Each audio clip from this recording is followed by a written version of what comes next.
We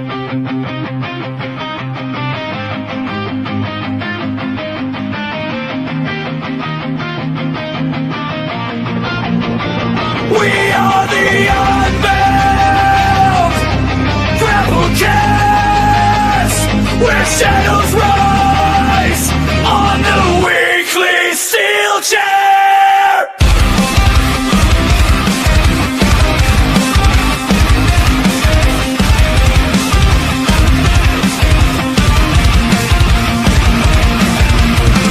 Reece unleashed, black ice face increase, purple lightning strikes. Steelchair impact, feel the beast. Josiah stands tall, no ego, just confidence shown. Speaks with conviction and he holds his own. We predict people, hear the truth resound.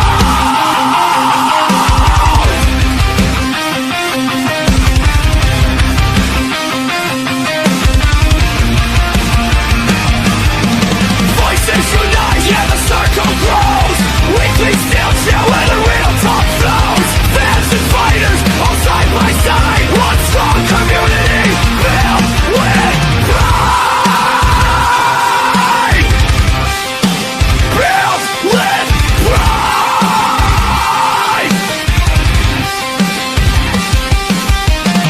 Hear the ring bell sounds around. 3, 2, 1, let's go.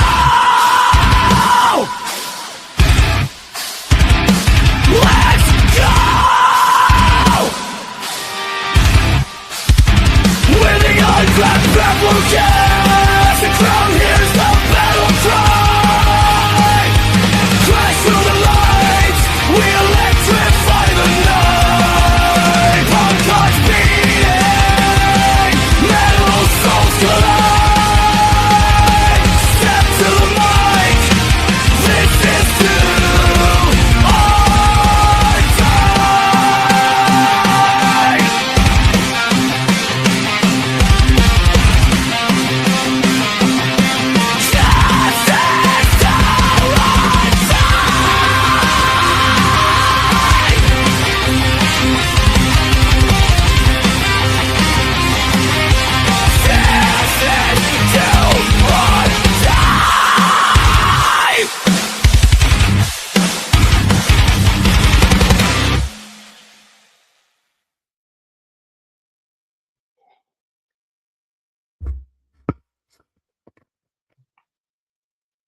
Ladies and gentlemen of the jury, or as I call you, human beings, welcome back to the weekly Steelchair on the Unbound Grapplecast, where we do an honourable service of many things. 1, we talk pro wrestling. 2, we wind people up. 3, we give consumer advice on what you should and shouldn't do about pro wrestling and who you really should avoid if you care about your opinions. And last but not least, we're also here to educate. So here's a top tip.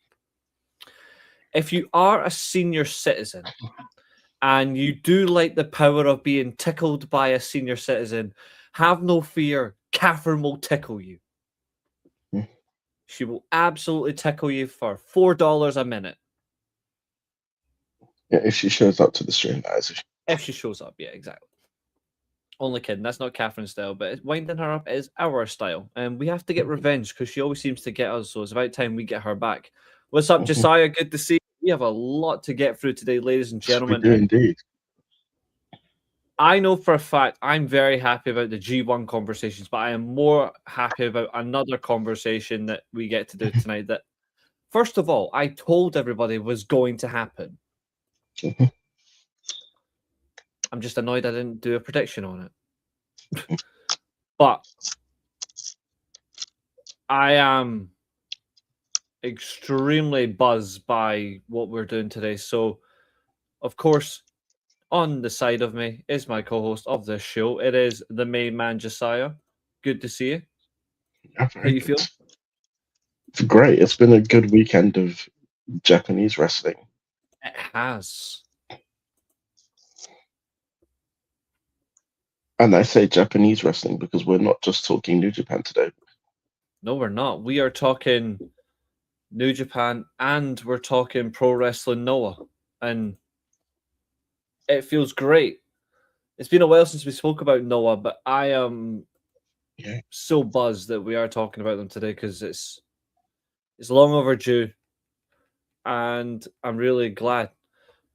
Also, we do have a new subscriber as well. I actually think it might be James' brother, but he has subscribed. I think he's now subscribed to us as well. So naturally, I've back, of course, but I think it is his brother that's subscribed to the channel.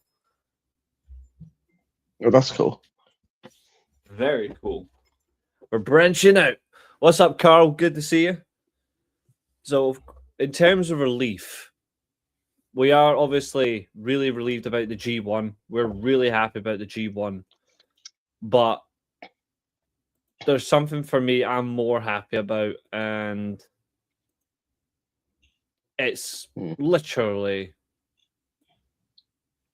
it has to be the best fucking wrestling result, in my opinion, of 2026. In my opinion, anyway, it's the best result of 2026, and it's on screen now. I'm just going to leave it up on screen. It is a talking point, but I'm leaving it on screen.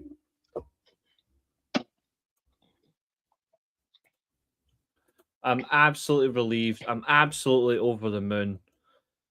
Tetsuya Naito is the Grand Honor champion. Well, it's grand, but it's actually global, but it's a Grand Honor. I'm renaming the title because for him it's a Grand Honor. He is the Global Honor champion of Pro Wrestling Noah. His first ever title match in Japan, outside of New Japan, for a title, and he wins it first time as a single. Yeah. He's the only man to do it as well. I'm pretty sure, in terms of like going out there and just doing it. I don't think there's anyone else. Maybe in like recent years, but like I can think of, I can't. But in terms of just maybe someone who won the Triple Crown did it. Perhaps. But in terms of like modern period, modern era, definitely. This is the only. And it was an amazing match. If you haven't watched, to be fair, Shane Haste, you could kind of say is the first, but does it really count? Because it's his first world title match of any kind. I think you could say that then. His first world title match of any kind.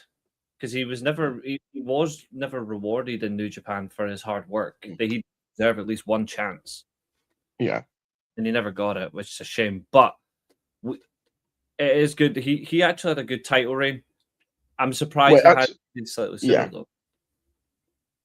I'm actually not surprised that it's happened this quickly, because they had the opportunity to do it last year, but they didn't. So the fact that they've done it now, it almost feels like it's the right time for it to happen. It is good, considering the fact that Naito has only been in the company for 8 months. And he's held the tag team titles, and now he's held the world title. And he's also, ladies and gentlemen, this is the difference between a pro wrestler and Tetsuya Naito. He is 100% the smartest wrestler in the world. He's already pissed off the New Japan fan base. He's already pissed off the New Japan creative direction and their president. And he's also, even better than this, he's already pissed off every single N1 competitor by saying he's not competing. Which, Yota Tsuji, there's a top tip for you. Naito is showing you up, mate. And I'm going to say now... He would have thought a champion not competing in a tournament that determines his next challenger. And considering how it's responded, there's quite a few competitors already that are lined up for him already. Yoshiki Inamura wants another world title shot. Kenta wants a world title shot. Keno wants a world title shot. Ozawa wants a world title shot. And if you remember what I said at the start of the year, I am thinking it's going to be him. Because I said at the start of the year, either Naito wins the M1 and then he'll face Ozawa for the world title at Pro Wrestling Noah the new year, or Naito wins the title and Ozawa wins the M1. Mm. We're Interesting, 50%. I'm quite skeptical on Kenta deciding that he wants a world title shot, considering he couldn't beat Marufuji. I think considering the fact is when you look at it, like Kenta's record against Marufuji is not great.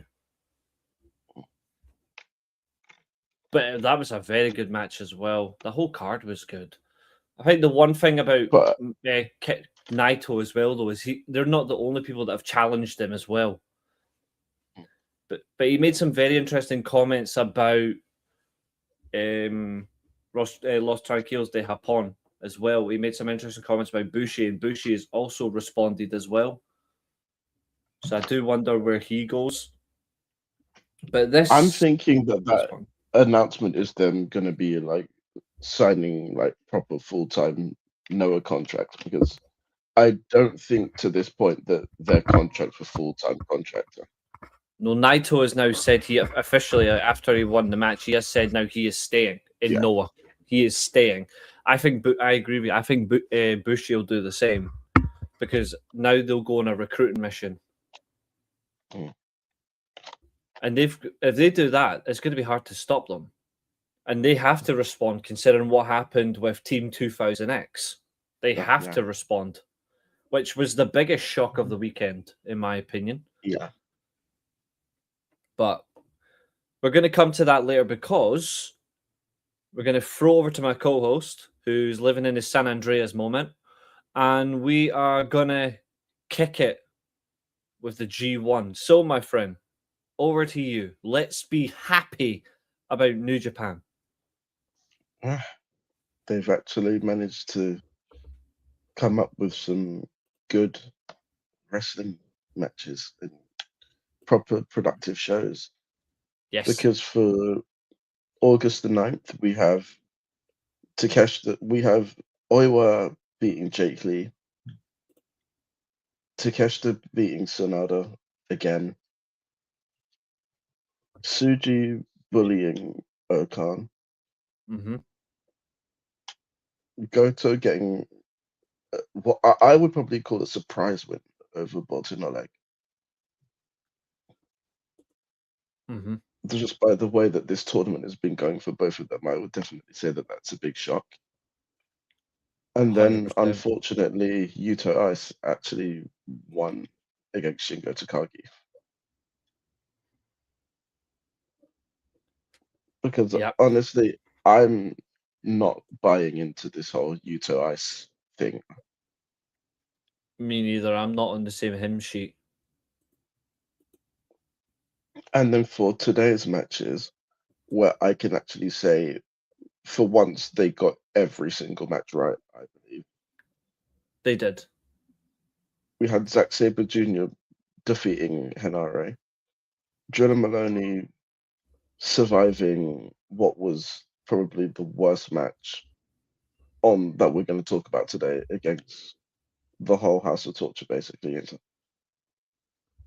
Aaron Wolf managed to submit Callum Newman, and then, thank the Lord, Gedo made a competent decision and didn't have his foreigner just ruin the entirety of Japan, because Yuya Uemura defeated Gate Kid in the main event.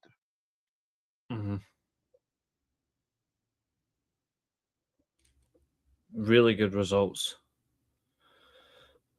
Okay, then Glenn's asking a fair question, I suppose. So he's asking who got the better deal between Palace and Everton. I think it's an easy answer. It's Palace. Yeah. I don't rate Brennan Johnson. What's up, Tina? Horrible. Brennan Johnson's one of those players that's going to live off that Europa League final goal for the rest of his life. Hands down.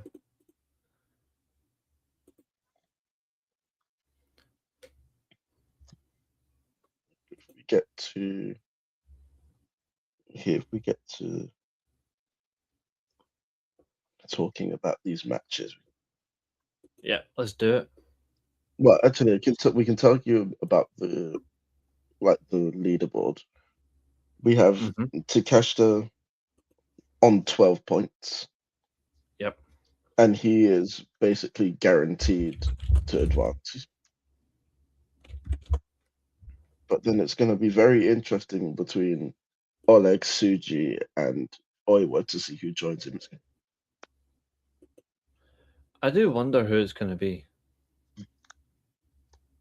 Because I have a sneaking suspicion that it's not going to be just as simple as Suji goes to Grappling. So yeah, you've got Oleg, Suji, and Oiwa on 10. Yuto, Ice, Toshingo, Takagi on 8, and I believe that they're both out. They and are, then yeah. you have Goto, Jake Lee, Sonada, and Okan who were already out before that.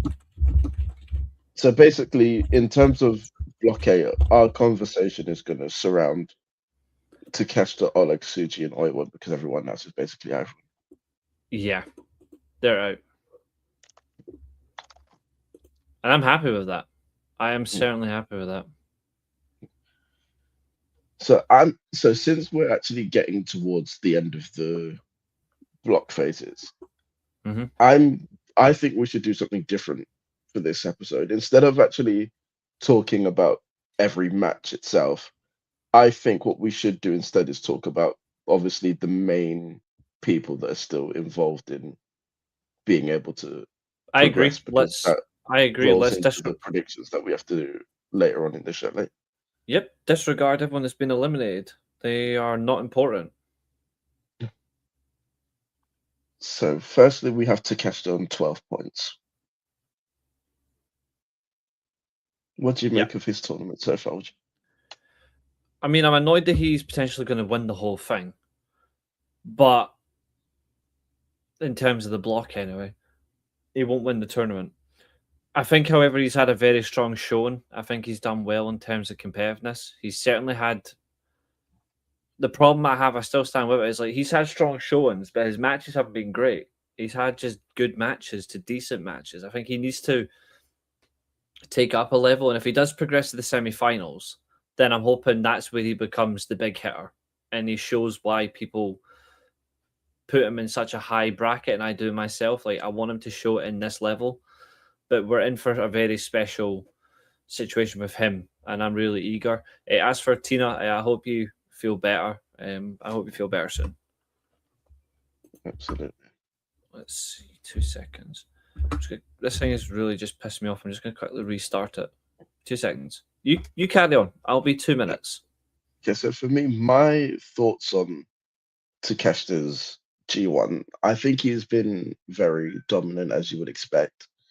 But I think it's also a bit of a nice contrast to see how he's been booked here compared to AEW, where he's just been caught up in this whole Don Callis drama.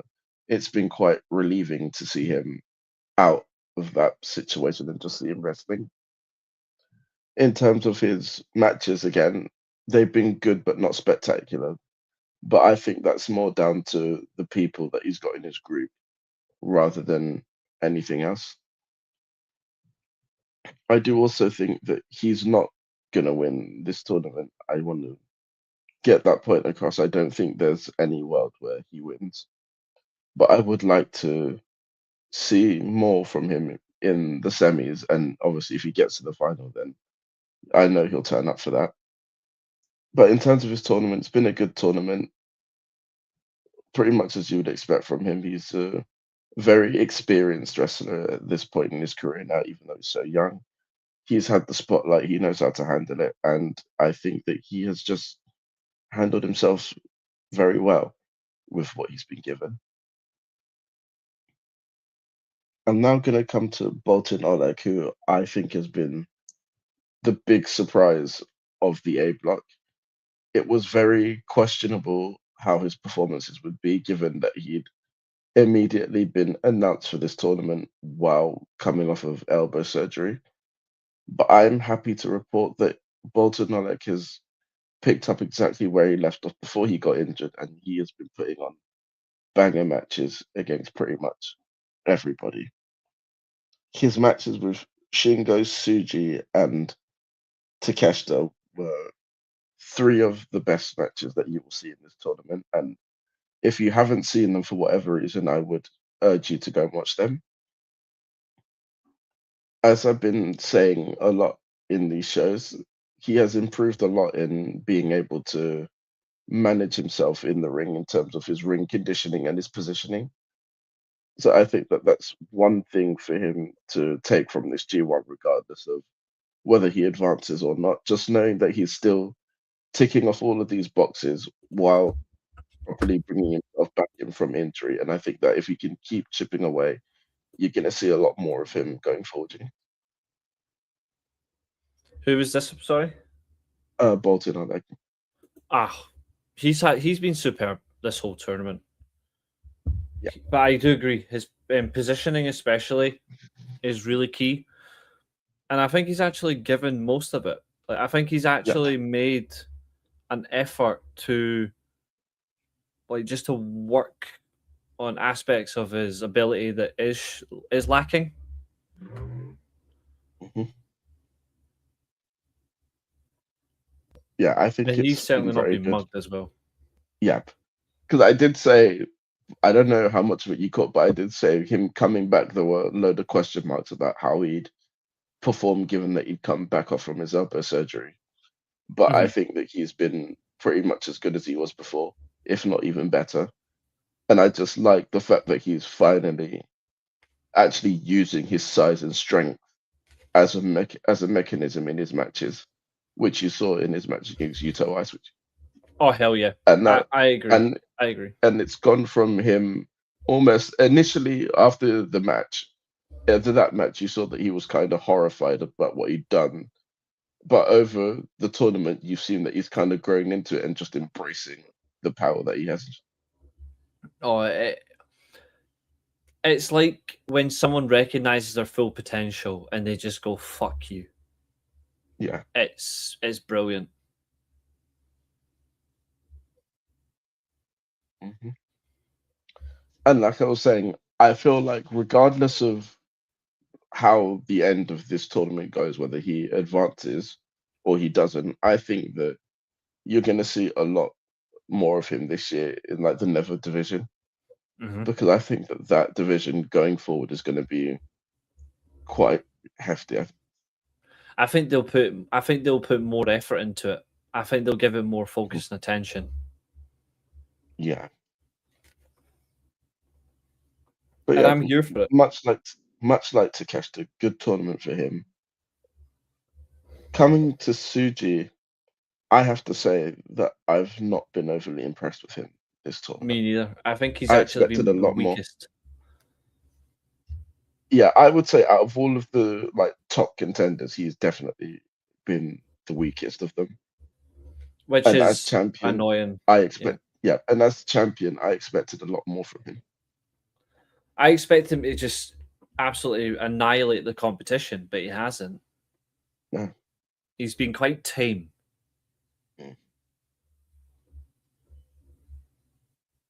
And I don't think he can fix that, if I'm honest. I don't think he can. I think it's weird. I feel like he's a good high stakes wrestler, but as a tournament wrestler, I don't think he's that suited to it. Like I know he won the New Japan Cup that one year. But that's different. But then he had the title match and he lost it. The New Japan Cup as well also fits his style because it's single elimination, whereas the G1 is a marathon. I don't think he can do it. And it's been like with him, the highs for him have been high, but the lows have also been very low. And I think there have been more of those lows that stand out compared to the highs that he's had. I don't want to put him in the same bracket because it would be absolutely painful. But he is giving me Hangman vibes. In what sense? Exactly what you've said. Highest the highs, but the lowest the lows. it's significant, and it's also very telling, and it's not hard to miss.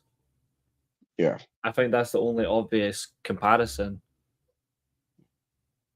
Yeah, and like I said, I definitely feel like in terms of this tournament, the lows that he's had have definitely been more prominent than the highs that he's had. Yeah, I don't think he's had many highs in the tournament. I'd say maybe one or two. He's been really weak, if I'm being really honest. Like he's been, even though he's got more points than him, he's been far worse than Zack Sabre Jr. Yeah.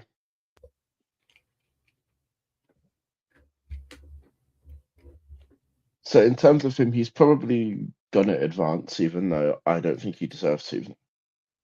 Mm-hmm. And the way that things are setting themselves up, I honestly think that the semi-final is where he's going to end up.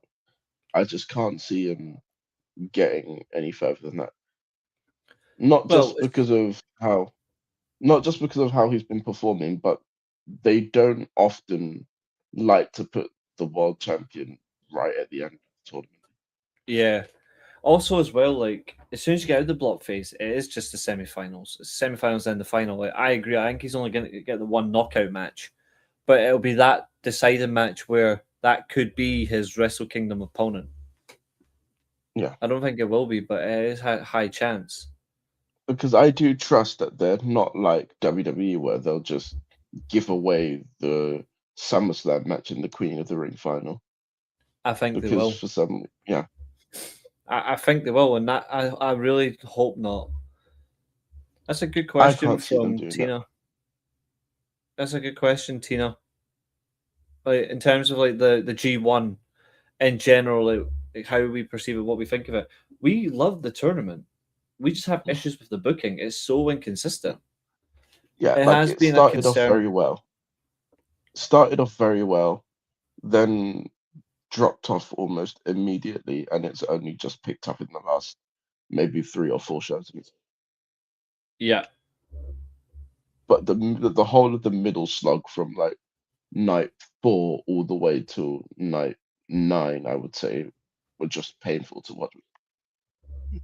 yeah.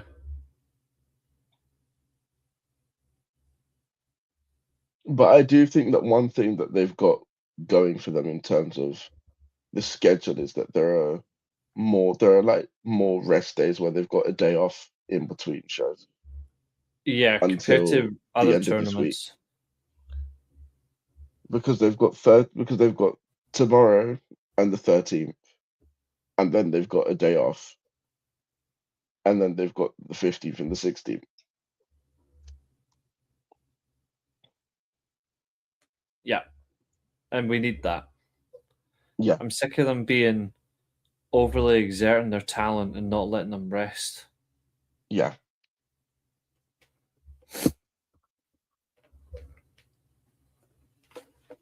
And we're not too far out from another tournament which I'm really excited for. Mhm. Which also we will be talking about later on, but excuse me, long fucking day. That's, My only gripe though about the G1 though is like how certain talents are being positioned. Some of the booking has not made sense, but the past couple of shows have been spot on. It's just really strange. yeah. And I think that just sums up the kind of wacky year that they've had this year, Especially because they where it's ended not last all. year so well. Yeah, And then they did start this year fun as well. Like Wrestle Kingdom was spot on. That's the annoying hmm part. Wrestle Kingdom was spot on. And then the New Japan yeah, Cup was an excellent plot twist. And then since then it's just been downhill. hmm So it's like 3 months of madness, which we yeah. cannot deal with. hmm So that's that. Now we can move to Reece Eilidh. tournament. What have you thought about him this G1? He's taken on last year and made this year even better. It's probably the best way I can put it. Like last year, he had a very interesting induction into the G1 as a first-time competitor. This year, he's raised the bar for himself, and he's done very well. Mm. I've I been would very agree impressed with with him. that. Yeah, I think we've seen more of his tenacity and his real, like all the training that he's been doing with TMDK and how they've been molding him into being a more complete wrestler. I think in this tournament you've started to see more of it. Oh yeah, there's so much riding on him that I do think he's going to go up a level or two, couple levels, and it's going to be hard to stop him.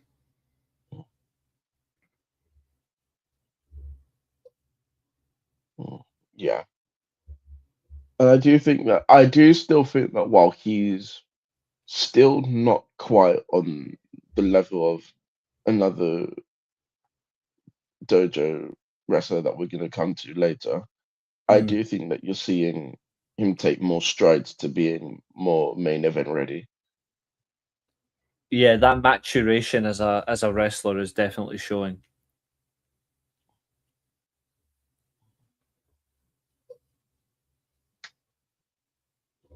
What's up, Xavier? Well, then in terms of him, what do you think the likelihood of him advancing is? Because I don't.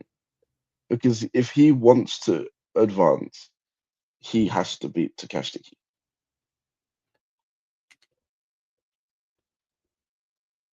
I give him a 15% chance. Because I would say that if it was against any other person in the block, I say that he wins it and he advances. But just based on the tournament that Takeshi's had, I can't see him beating him. Me neither. Which is a shame because, like I said, I do think that if you were to, I would say if you were to rank the three behind Takeshita on who deserves to go through most, I would probably say Bolton Oleg deserves to go through the most, then Oiwa, then Suji. Agreed. But the way that they've done the tie breaks, it's more than likely going to be Suji unless Suji loses. Mm-hmm.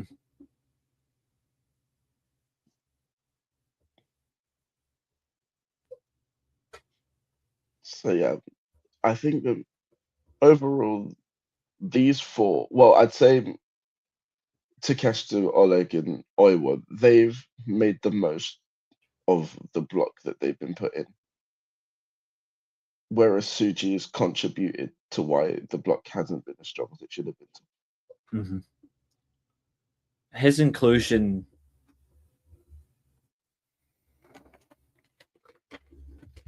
inclusion takes away from someone else who would have made more effort in the tournament. Suji hasn't made a lot of effort. And I also don't think that he suits this block. I feel like given like the name and given the people that are in block B, I think that he would have been more suited for that block. I mean, Because he's if you still look pretty at much that feuding block, with everyone in that block, so it makes sense. yeah, because if you look at that block, he just beat Callum for the belt. Mm-hmm. You've got Gabe, who he was supposed to wrestle before Gabe got injured. Mm-hmm. You've got Old also Enemy and Zach. Yeah. You've also got Yuya, who is his basically forever rival. Yep. And then you've got Hanare, who continues the United Empire link to that. You've also And got Hinari Narita, who was and also Hinari genuinely hates him. yeah. Like that's not And then a you've got joke, folks. Like Hinari genuinely hates yeah, Yota Tsuji. yeah. And then you've got Narita, who is pretty much the polar opposite of Suji. The one musketeer who's soared, and then the one that's floundered and completely flopped. Yep. Agreed. Nail on the head, my friend, as per usual. So I feel like it would have made more sense if you say swap Aaron Wolf and put him in block A, and then put Suji in block B. I think that would have made a lot more sense. Yeah.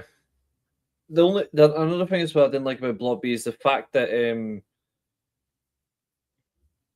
Shingo was on his own. Yeah. And like they had United Empire teammates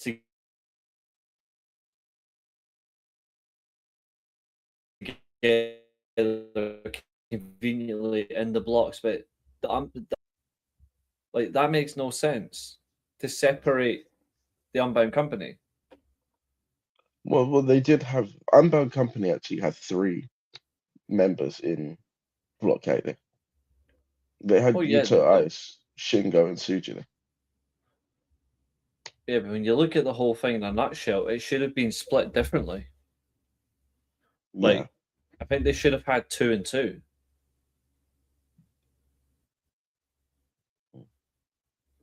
Or 1 and 1, because quite frankly, Suji and Shingo are the only singles wrestlers in that faction. Yeah. And it should have just been Well, singles Drill is a wrestlers. singles.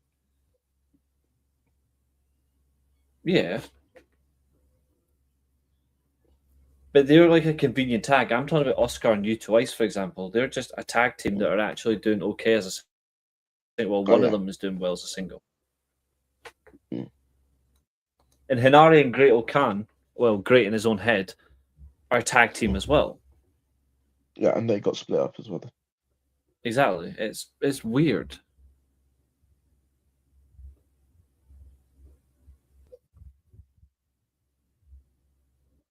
I actually think it's quite interesting how they've done the faction split, because it's like they split factions of members of factions into the separate blocks, and then if you look at the list, it's like there's definitely been like one faction member that's done miles better than the other. Mm-hmm. Which is Obviously weird. not counting Hontai because they're just scattered everywhere. Yeah. Like let's go down the list. TMDK, you'd probably say that Oiwa's had a head and shoulders a much better G1 than Zach has. Massive. United Empire, Henare and Callum Newman have done streets more than whatever the other 2 have in Block A. Jake Lee's been the worst from that faction, 100%. Yeah. And that's saying something considering Great Okan's in this block as well. I know, and it's painful to say it. Yeah. And then you look to Unbound Company, you've got Driller and Oscar, who have been way better than Suji, Takagi, and Yuto Ice. Hands down. Hands down, agree with that. To the point where we're all saying that it's a disgrace how Driller's tournament has been managed, to the point where he basically can't go through now because Zach beat him. Which is fucking annoying. Yeah. Because Zach didn't deserve that win. Yeah. Because I feel like the perfect way to carry on with the whole Gabe and Driller thing would be that Driller advances in the G1 at Gabe's expense because of the tiebreak. That would have been the perfect way to further push that dynamic. Mm-hmm.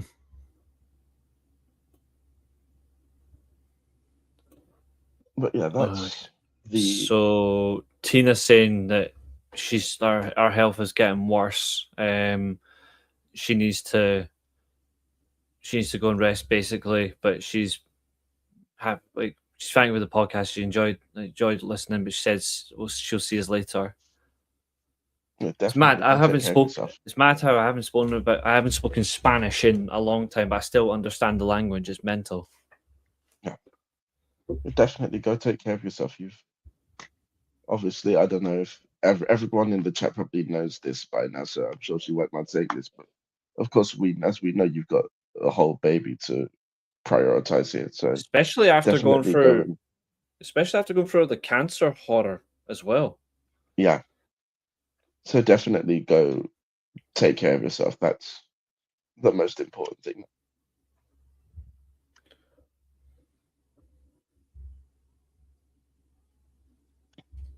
Yeah, going into the Block B table, because as we said, the Block B table is a lot more of a interesting situation, shall we say.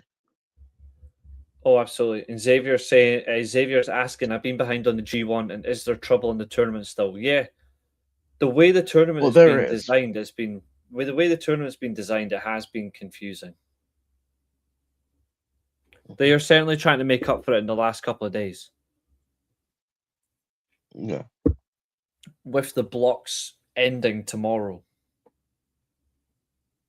Yeah. Because today was... Well, the blocks end on Thursday. But this is the second to last.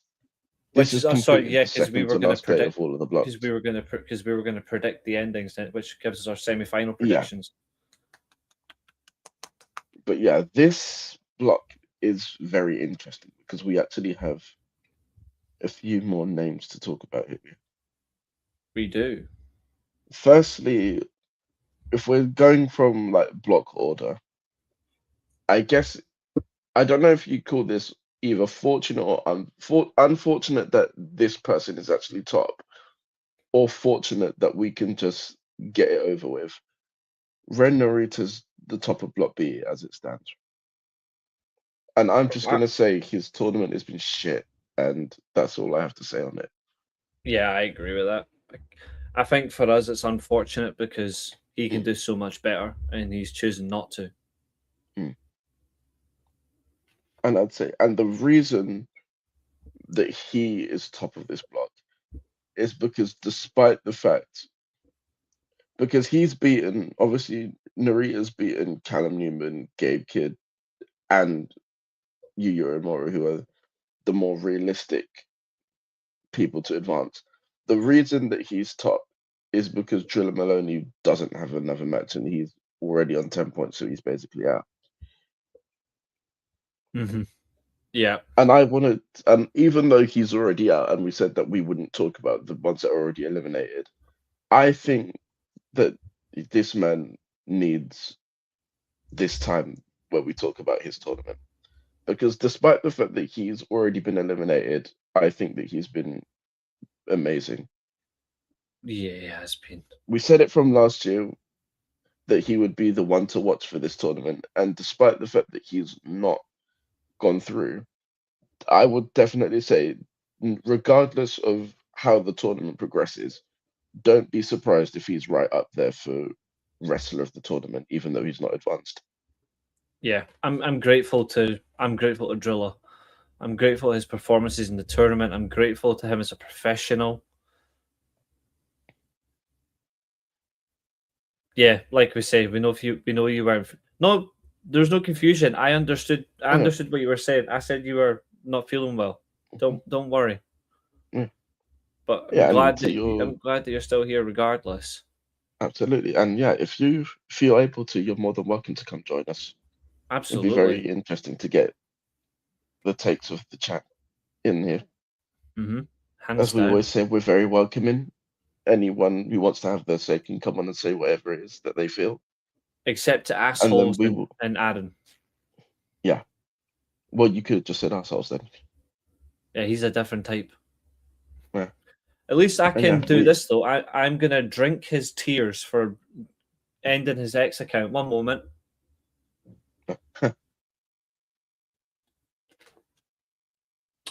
Bellissimo. Because more people are calling him out, and it's absolutely fantastic. It's his YouTube channel next. Yeah. Because after all, that man's paying subs. And I know he's paying for subs. Because his views, bear in mind, here's another important thing. This guy interviews wrestlers. You would think if you're interviewing genuine wrestlers from the NWA fans would actually watch because they have a decent fan base. Yeah. And he doesn't even get high views for those ones. Reece and the Josiah. I like that. Yeah. Reece and you're not Josiah anymore, you're the Josiah. Yeah. I like that. And as for Aaron, you don't want to know who he is. He's a thieving little brat, Tina. And he's a prick. And he's a dick. And he's a clown. And he doesn't say thank you to people who help him. Exactly. And he's got the mustache of someone on a register that just needs to be shaved off, or grow a beard if he can. Yeah.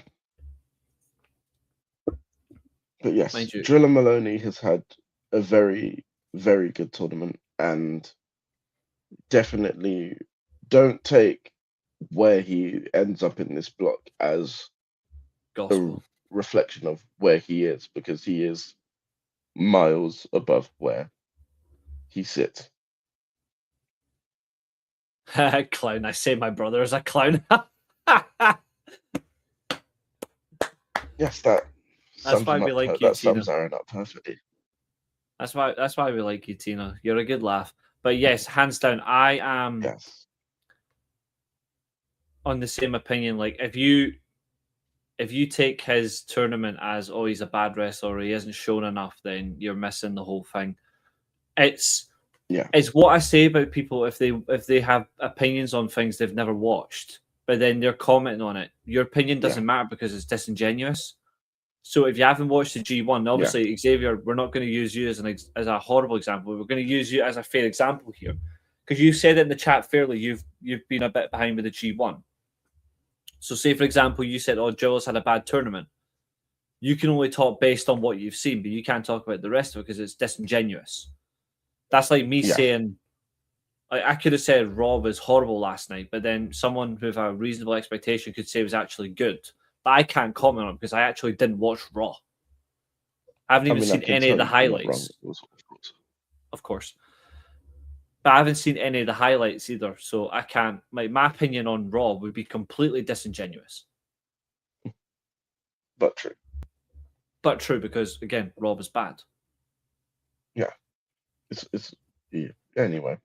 It's that bad that you said it's no longer watchable for you. Yeah. I can't wait to hear that after this. Yeah. We'll save that for after the New Japan review. Yeah. But yeah, we've talked about Narita's and Drilla's tournament. Now we're going to get to Callum Newman, who is the other strong favorite to advance from this block. It's an incredible favorite. And it's a scary favorite, like it's a scary favorite. Yes.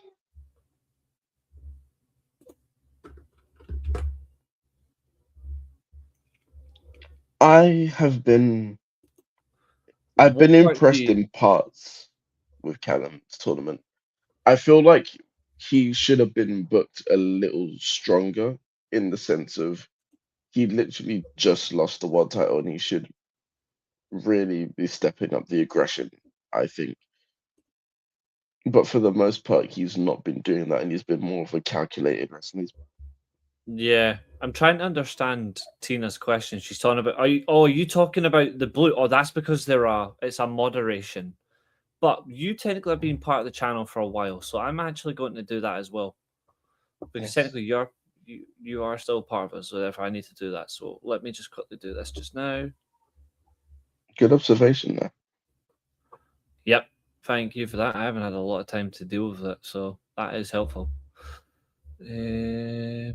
La-da-dee, la-da-dee, la-da-dee, la-da-dee.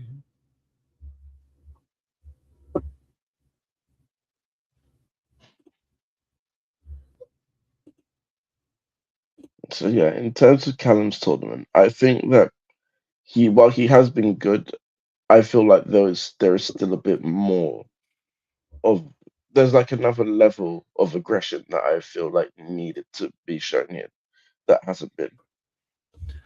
Yeah, I don't think we're gonna get it. I don't think we're No. gonna get it, if I'm honest. Yeah, I'm not convinced that we're gonna get it at this point either. I feel like it all kind of depends on if and when he gets through who he's up against in the semi-final. You're welcome, Tina. Who do you think he's gonna get? But we're gonna come to that when we finish off this segment based off. I nearly got you. What's up, Peter? Or as we call him, traitor, because you support Roman Reigns. That's what we're going to call you from now on, Peter. Traitor. You and Billy are both traitors to the cause. Well, Billy was always a Reigns supporter, so He does more than that. He literally goes, he touched my hand. He touched my hand. I didn't wash it. I went home and said, look, wife, I got touched by Roman Reigns. He touched my hand and said, I'm special. He says he loves me in Samoan. but yeah. Sorry, Billy. Callum, you know, it's what mates do. We bully each other. Yeah, Callum, good tournament, but nothing special. Expected more from him. Wait. Katherine has arrived. Katherine, I need you to do me one favor. Just actually, I'm going to be that kind. One moment. I'm going to give you a timestamp because I need you to do something for me. all I'm going to say is, gentlemen, queue up now. Yeah. I respectfully, because Katherine cooks us a lot. I cooked Katherine at the start of the show. Let's see.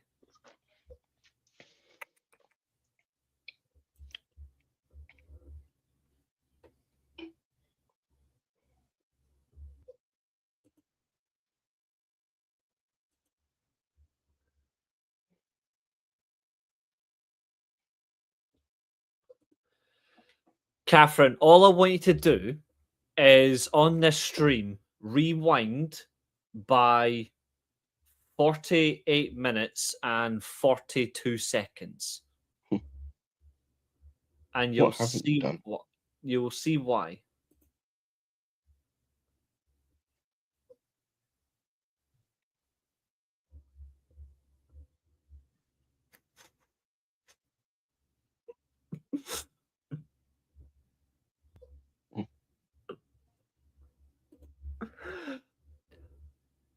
Please go back now, Katherine. I'm begging you, please.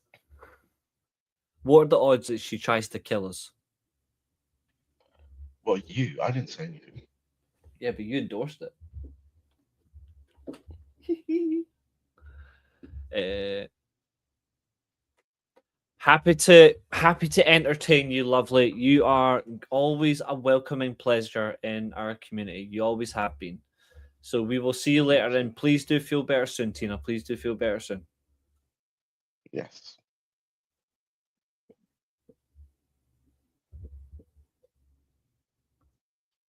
So we've talked about the main two and the one that should have been. Yeah. We are now going to move on. I'm going to do this because I want to save a small segment. I want to give like the main portion of this part to the start of the last show. So we're going to talk about Gabe Kidd first in his tournament. Yep. It's turned it around. Yes. He started showing more passion, I would say. Because obviously we talked about at the start how it didn't really seem like he was taking it very seriously. But now we've started to see more of the Gabe Kidd that we were seeing before this whole AEW act and what we've been seeing.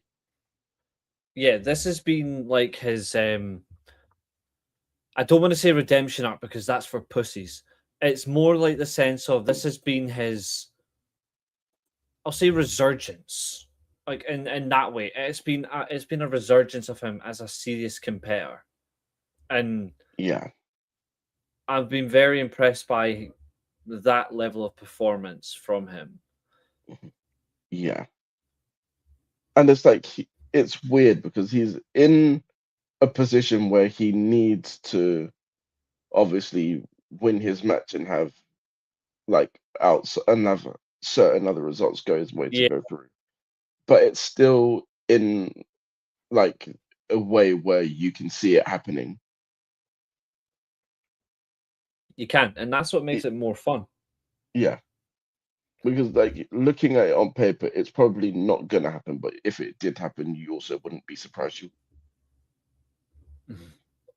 But I do feel like no matter whether he does get through, I feel like he's only gonna reach the semis now.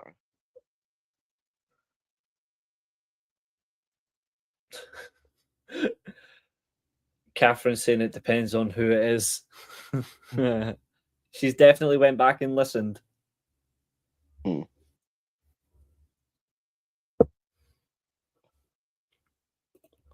So I feel like, and I'm also challenging Tony Khan here to actually pay attention to how this G1 has gone and utilize the momentum that Gabe Kid has from this.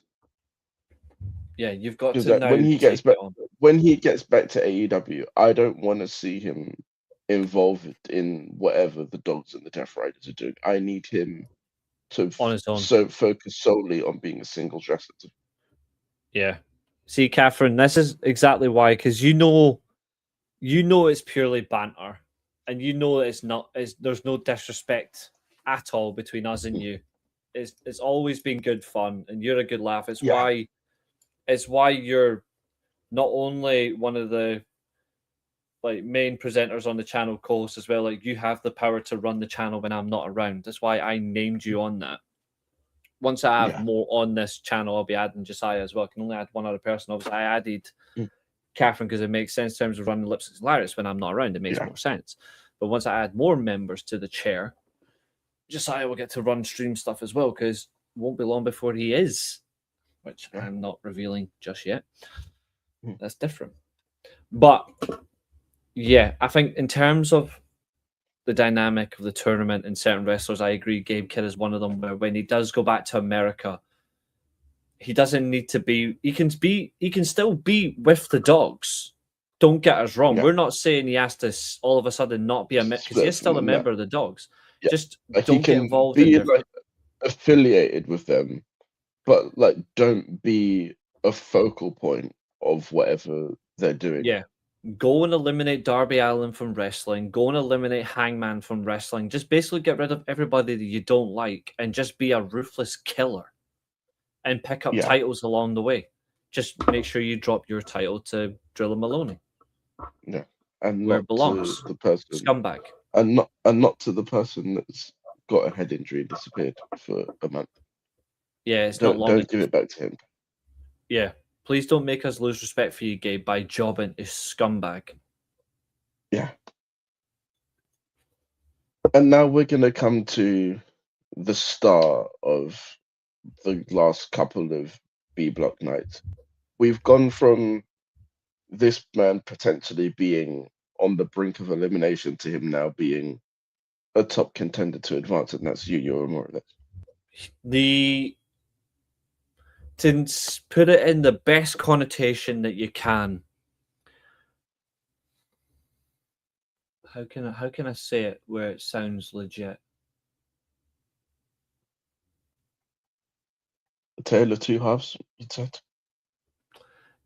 That's one of them.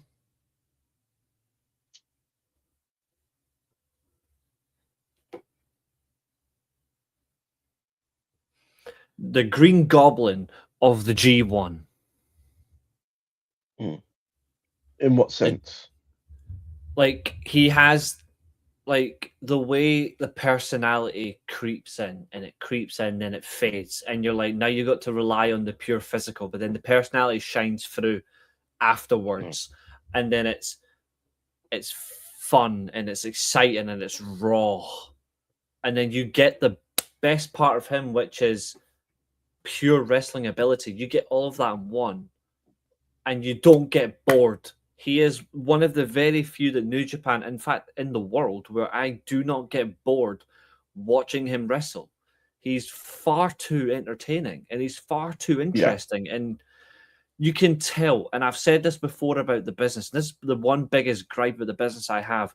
There is not many wrestlers in the world anymore, whether they're part of a big organization, or if they're working the indie scene, or even if they're just becoming a wrestler on their own and they're learning, they don't have the passion anymore for the business. It's just, I want money. Yeah. He, on the other hand, I don't think he cares if he makes money. I think he just simply wants to have fun doing what he loves, and that's being a pro wrestler. Yeah. There's maybe 10 wrestlers in the world I can name that are like him, just like that. I can't name any more than that. Yeah, and I think it's, like you said, it's very refreshing to see, because Hands I feel down. like Yuya Uemura as just a wrestler has been like a lost art in wrestling. Someone who's so over with all of the crowds. He's charismatic, and he's also a very good wrestler, which is obviously what you need to be believable. But when you combine all three of those attributes that he's got, that's a very special wrestler that you've got on your hands. I've been thinking for a while, and it might be such an outlandish take, but I'm actually going to say it because outlandish is what I do, and I say chaotic things all the time. He is this generation's Ricky Steamboat. I mean, I can see it. Like, I honestly believe he is this generation's Ricky Steamboat. Like you said, he captivates the audience. He gives the audience what they want. He always turns up. He's always first. He's always reported as one of the first people in. He's always reported as one of the last people to leave, because he genuinely loves where he works. He loves being around the people. He loves the performance. He loves the artistry that is professional wrestling. And most of all, he does not have any flaw about him. The only flaw he's got is he's never been world champion. That's the only flaw to Yuya Uemura. That's it. Mm-hmm. I cannot, and I'm saying this truthfully and honestly, I cannot remember the last time he had a bad match. I cannot remember for the life of me the last time he had a bad match. I can't. Neither can I. I actually think he's the most consistent wrestler in the world. Yeah, he might be. Because just trying to picture all of his matches in my head, I cannot think of a bad match that he's had. Mm-hmm. And bear in mind, he's had to wrestle Great O'Khan this year, and he managed to survive that without looking awful. Mm-hmm. Well, that's a key thing. And he managed to get Ren Narita to the only good match at this tournament that he's had. Yeah. Literally. That's the defining part of a special wrestler. He's more special now than Zack Sabre Jr. Zack is still leaps and bounds better than him, but that's different. Yeah. And that just tells you the leaps and bounds that he's taken this year. Mm-hmm. And bear in mind, we both predicted Yuya to win the G1 as well. Yeah. From as early as the end of last year. Yeah. But there is still one person we need to talk about, because despite what he may have tweeted, Henare technically hasn't been eliminated yet. Because of how the tie breaks work, if there's anyone that ends on 10 points, he will be the top of that. He has a 50-50 chance. Yeah, his pathway to advancing actually isn't as bad as you think. It's so because simple, he has to beat Callum Newman, who is on 10 points. And that would put him through. That would put him above Callum. Gabe and Ren Narita are both on 10 points, so one of them will stay on 10 points, which means he goes above them. Yeah, which means really the only result that he actually needs is Oscar to beat Yuya, and he beats Callum. That's all he needs to advance us. I think the way it's going, I don't think he's going to, But I do He's not think going to, but he's going to be the one that ends up third in this block. I think what's going to And happen is Oscar given the will fact that also lose. Yeah. But given the fact that he's been away for as long as he has been, come back from all of the injuries that he's had, and put on the performances that he's put on, I think that he can be very satisfied with his G1. Yeah, take it on into next year's tournament if he's in next year's, and just let him run wild with it, and let him just be so explosive. That's the one thing I've loved about Hinari this entire tournament. No matter who he's come up against, this guy's been explosive from the beginning. Yeah. And I don't remember exactly the backstage comments it was, but I remember him actually making a point of that, saying that everyone says that you need to like be technical and that to be good in this G1. He said, "No, I've got power, so I'm going to use it." And rightly so. Like, if you've got power, like this is why Bolton Oleg has done well. Yeah, power. It is good because I literally. don't want the same type of wrestler every single fucking tournament. Yeah. And I feel like, given that he is based on how the tiebreaks are, he is, despite the fact that he lost to Zach, he is the only person on 8 points that can actually advance still. He's a semi favorite. Yeah. I would say it's honestly as close as like maybe 45-55 that he advances. And I would say that the 55 is the 55% is that he doesn't, but the 45% chance that he does have is a very strong 45. I don't think he's going to do it, but the thing I think will make it a much harsher for him in reaction is I do think Oscar will. I think Hinari will lose, and I do think as well that Oscar will lose as well to Yuya. But it'll be right at the death. And he, for me, has been the complete dark horse of the tournament. He's not going to go. He can't advance anymore. But in terms of dark horse ability, in terms of singles matches, I hate to say it because I love tag team wrestling, but I think it's time the Knockout Brothers part ways so Oscar can stay on his own. Yeah. I know it sounds harsh because I love you, Ice, and so do you, but Oscar's proven that he's too good for that tag team. Yeah. And like in terms of how Block B is set, I feel like they've done this completely in the wrong order. Yeah. Because I don't know if this is how it is, because obviously the prelims aren't on there. I don't know if it's just Block A matches and Block B matches. If I can actually, let me see tomorrow.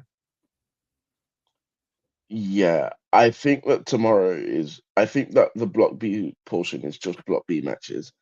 I don't like how they've done this, because Aaron Wolf and Zack Sabre Jr., that's just a complete dead rubber. They're both already out.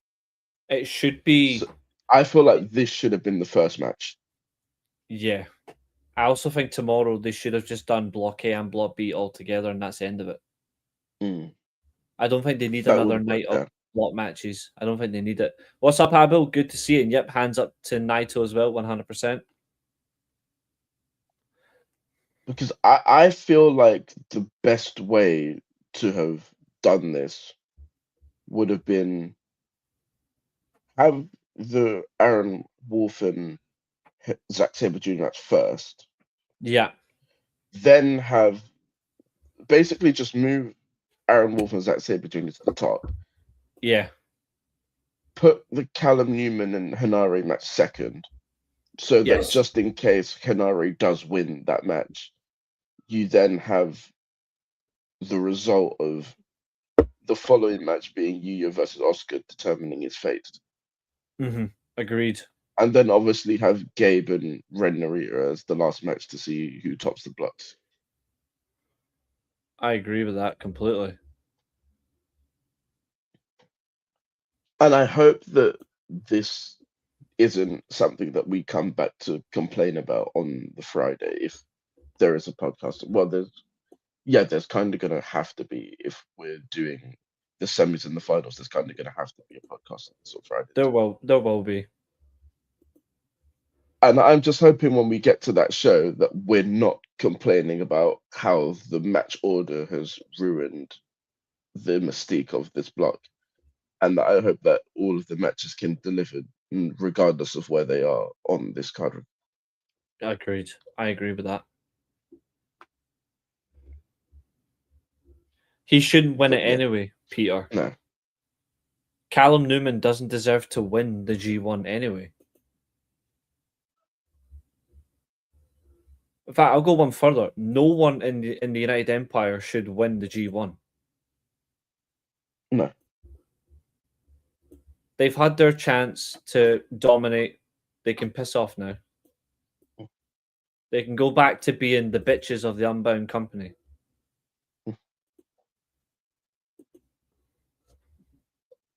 Because they belong to us. See, Abel's the man. It's actually funny. It's actually funny how that works. The United Empire, they did well. Yep. They did well for a period. Yep. Will Ospreay comes back at New Year goes Dash. to shit. No, not even that. Will Ospreay comes back at New Year Dash. They continue to build momentum from that. He's there to see Callum win the title. Mm-hmm. He then also wins a title with the United Empire, and Callum Newman retains the title. Correct. As soon as Ospreay leaves, Callum loses the belt. It's almost like he can't do it on his own. Yeah. Somebody getting a bit ahead of their station before it's time.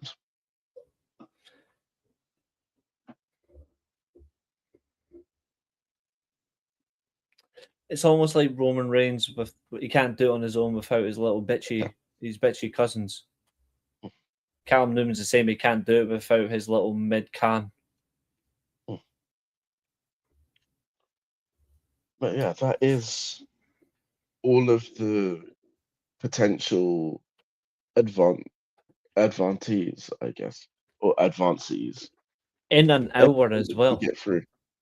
Anyone that can get through these blocks we've talking about, we have ranked their G1, we have given them their flowers where needed, talked about where they need to improve and all the things that they've done well. And we will be doing actually advancing. And we will be doing as well at the end of the tournament as well. We will be saying what we thought was the best match of the tournament in the block phase. We will say what we thought was the best match of the knockouts, the semis and the final, because who knows, a semi-final could end up being better than the final. It happened last year. And we will give our breakout talent. Last year we gave it to Drilla Maloney. And we gave our wrestler of the tournament. We actually as well gave it to Drilla Maloney, I'm pretty sure. So no, we gave it to Evil. No, we did. Yes, Evil got it, and it pissed people off. That was it. It pissed people off, and it was beautiful. Yeah. But we also gave the honourable Drilla Maloney as the breakout. So who will we give the breakout to this year? I think you guys already know if you pay attention to how we speak. I think it's pretty clear who the breakout is, and spoiler alert, it's going to be Rhea Lightweight. Absolutely. But we're going to do that because New Japan are doing their votes, funnily enough, for the G1 today. Yeah. And guarantee there's going to be some shit. We are going to do a very special award too, and it's called Best Moment of the Tournament, and spoiler, it's the concussion. Yeah.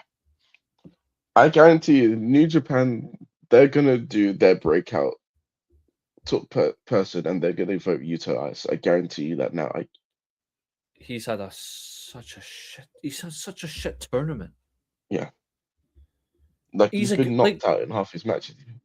Yeah, we have, don't get us wrong. We aren't being unkind to Yuta Ice, by the way. If anyone thinks we have praised him when he's had good matches.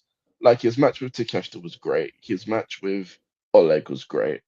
It's just the same finishes have become a major Yeah. problem. Like getting knocked out in Like he's 3 not matches taken. isn't good. Like he's not taken a single pinfall loss at this tournament. He's Yeah, and there's no reason to protect him like that. Yeah. It doesn't make any sense.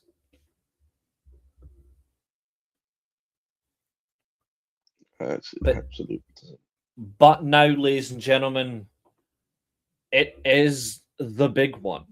So, for the first time in 3 months, I think it's 3 months. It doesn't go against anyone. Don't worry, Katherine, your predictions title is not up for grabs. However, Katherine is not allowed to compete in this part. And I'll explain why in a minute. And if you think I'm being sexist, I am. Well, you're half I'm right. kidding. But there's a reason for it. But the winner of these predictions is going to get something very special. Mhm. And I'm going to explain that after I've set up the sheet. So let me quickly do that just now. So there's the last time we did a New Japan prediction was Dominion. Yeah. All I'm gonna say is, guys, you are very unlucky that Katherine won at SummerSlam.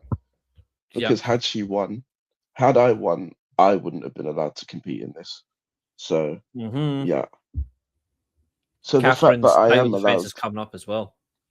So the fact that I am allowed to compete in this means that you've pretty much lost already. Yep. Also, as well, to make it clear, Catherine's first title defense for her, luckily, is not lockdown, but it is all in.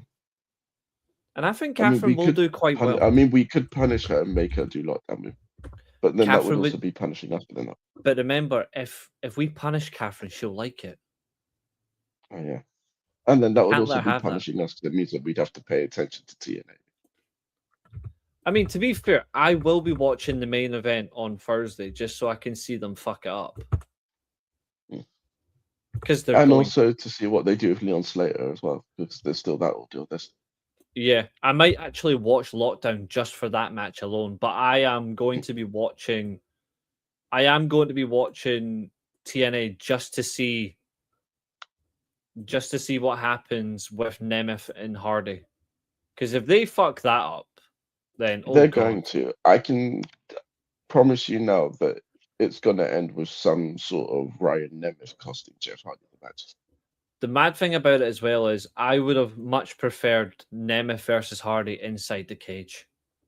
Yeah, which is it would what have they been should so have done. Good.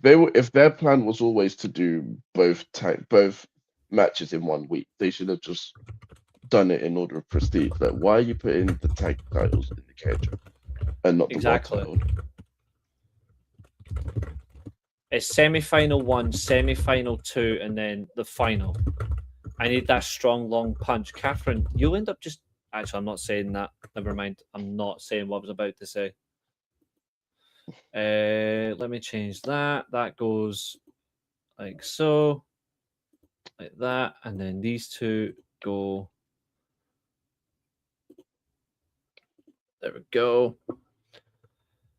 So, the defending champion is, of course, Katherine. Because she did earn it. She did earn it. But Katherine is not allowed to compete.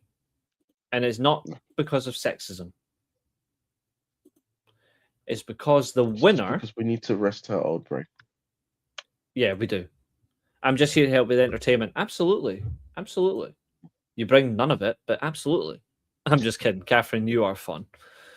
So I'm going to explain the rules for these predictions. We're going to predict 5 results.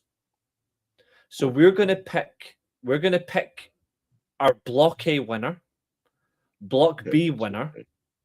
We're going to predict semi-final 1 and 2. We have to predict 4 participants to get the point. So you've got to pick the match, but you've also got to, at the same time, pick your winner. And then you've got to pick the final, which is going to be very interesting. Of course, I called you a senior citizen earlier on. As you know. On the word senior. Exactly. Exactly. And it's always good words. The winner of these predictions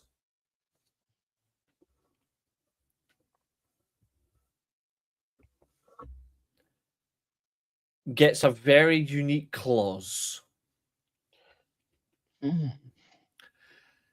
If there is a winner, no draw, there has to be a clear outright winner here. Mm. If there is a winner of these predictions, I don't that think there will be. person can overrule the result of the next championship title defense. Mhm. So, for example, if, say, Katherine defends the title outright, that winner can take the title directly off her, Oh, including a draw. The draw rule is also gone. oh, nice. This rule is in effect until January 1st, Wow. 2027. So whoever they can hold it as long as they want. They can even be the predictions champion, lose the title, and then use it to change the result for themselves. Yeah. So let that Catherine, be you remembered. better hope, Catherine, you better hope there's multiple winners here then. I can already tell you right now, I am not using it all in if I win. Neither will I. I know exactly when I want to use it. Yeah, same. World's End. I'll literally use the fucker right at the end of the year. Like I'm doing a Daniel Bryan. I'm doing an RVD. I'm telling you when I'm cashing in. Yeah. So you're basically having a Roman Reigns predictions champion. No, not like that at all. Just remember, I got screwed over. I got screwed over by the fact that I don't care about Saudi. I have been that sweet that I've forfeited my own title because of the Saudis. You know what? I think Actually, I'm you being know rather what? fair. I think I'm being You know, really I'm fair. not gonna do this until I win. I'll only ask the question once I win, so there's more clarity. I don't want to tempt No, fate you and can jinx anything. no. Just ask your question. Go on. Just ask the I question was because you gonna might know say, it. like say for example, like if you do win Mhm. this thing, would you be allowed to like pre-announce within the time frame? Would I Yes. be allowed to pre-announce that I want to use it for Wrestle Kingdom? Because even though the effect is in Wrestle Kingdom, I have technically within the period said that I'm using it. Yes. I mean, I could technically say no of the new year.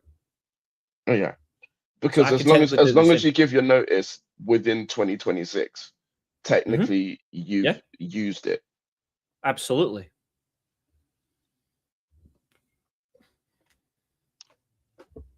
Yeah, And we so are not that liars, was my thing. Catherine. I'm like to me. I might use World's End. I might just wait till no New Year if I do Mm, win it. All I'm gonna tell you is I will say it straight in advance. I yeah, will keep the champion waiting. yeah. It'll be actually really funny now if I do win it, and then take the predictions title off Catherine. That would be very sexist of me. Yeah. Yes, Although to be honest, I actually think that the winner, Catherine, that's it. Yes. yeah, This is like the casino gauntlet. Yes. Except unlike Christian, we're going to succeed. even though that's stupid, I feel like that whole thing's stupid. Like you shouldn't have to give notice, but they obviously changed it because of what MJF was doing when he won it. Because My hair decided to become like a fucking smurf. yeah, Stuck in the cat. He's it's fucking it's living like his he's living his it's San like that. Andreas moment and I'm growing a It's smurf like that haircut. annoying, that annoying strand of hair that just doesn't go down when the Yeah, rest of it does. That's what that is. exactly. It's a fucking pain in the arse. I'm going to start. Mm. What? Yeah. What? What the hell does that mean? that she finally admits her love for Denise Salcedo. Wouldn't surprise me. Catherine does like it when she gets amongst a midget. Tina, you've just been a blast all day. Like since you came into the chat, you've just been an absolute blast. I cannot enjoy a show when you're not around. You're just too much fun, and Yeah. you're too kind. It's like a So, ray of sunshine enters. yeah, Catherine, take notes. Although I will say, your new name is going to be Denise since you're sexist. Yeah, but I have something she doesn't have. A personality. height. Oh, height as well. Yeah, that's two things.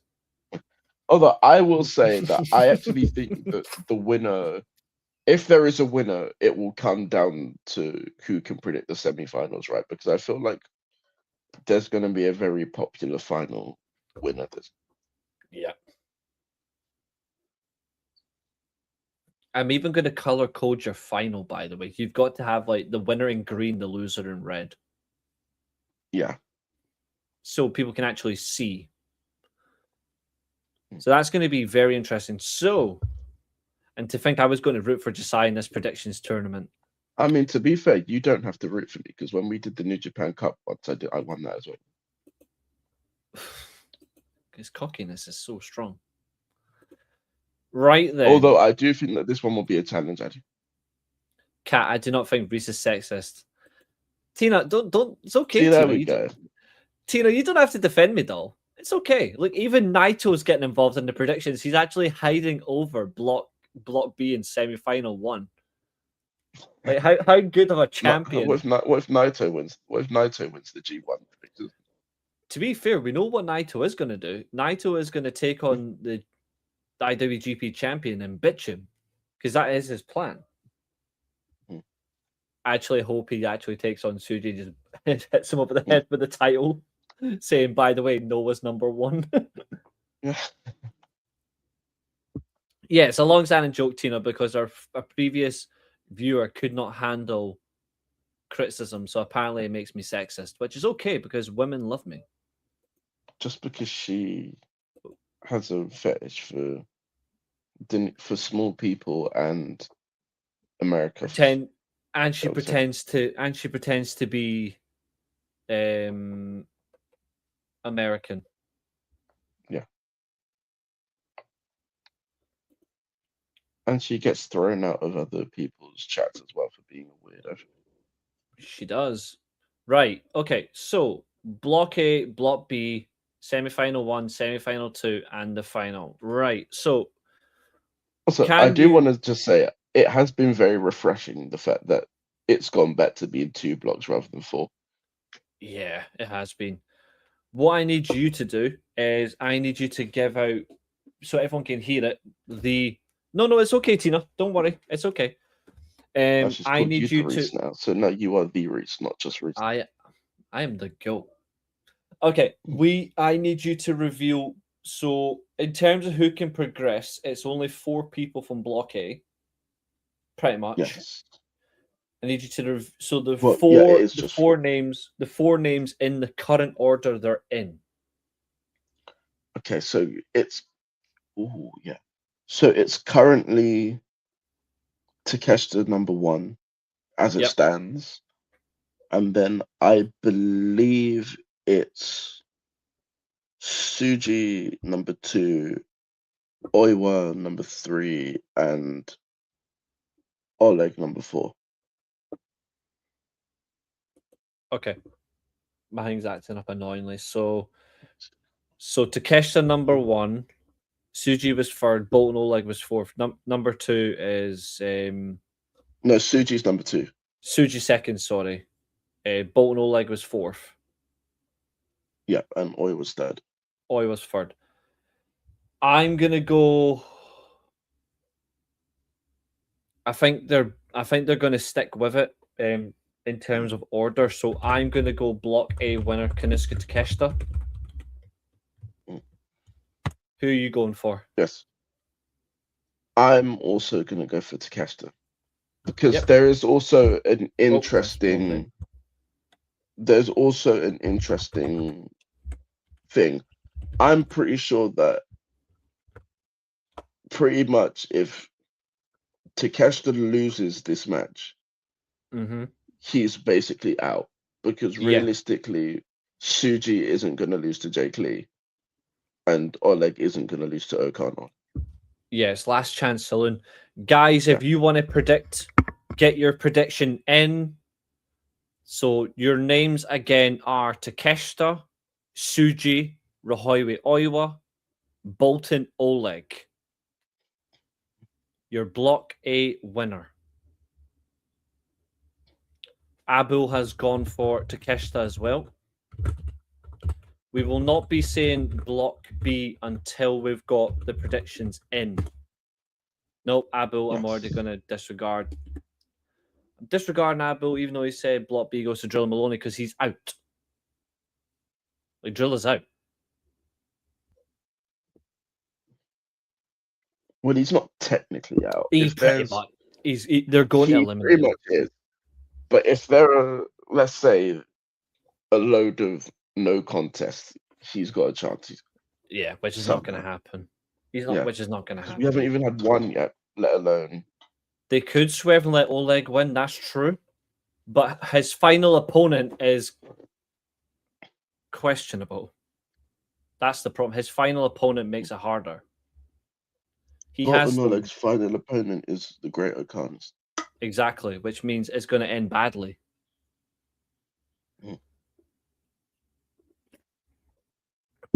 Anyone else in the chat, drop your block predictions in.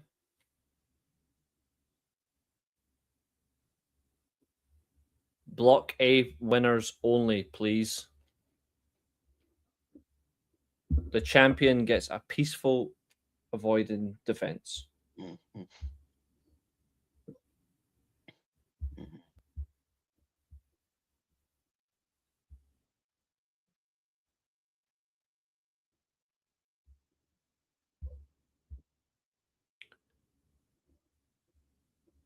No worries, Tina. Have a good one. We will see you next time. Look after yourself.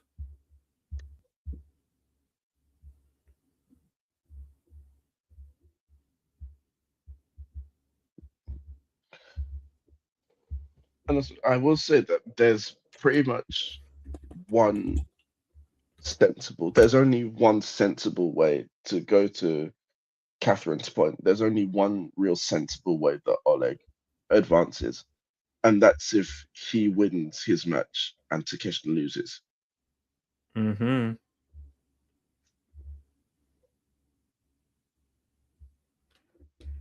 Absolutely.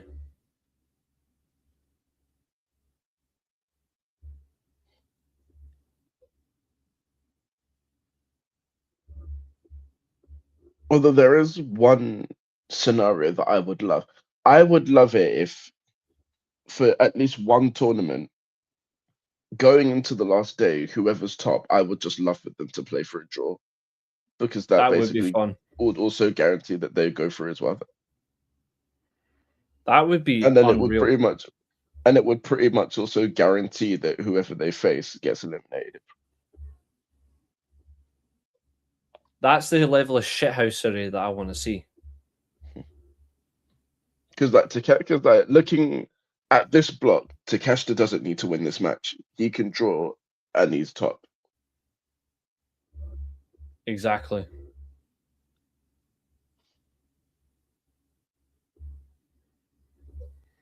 Because I mean, he's going to, but he doesn't have to.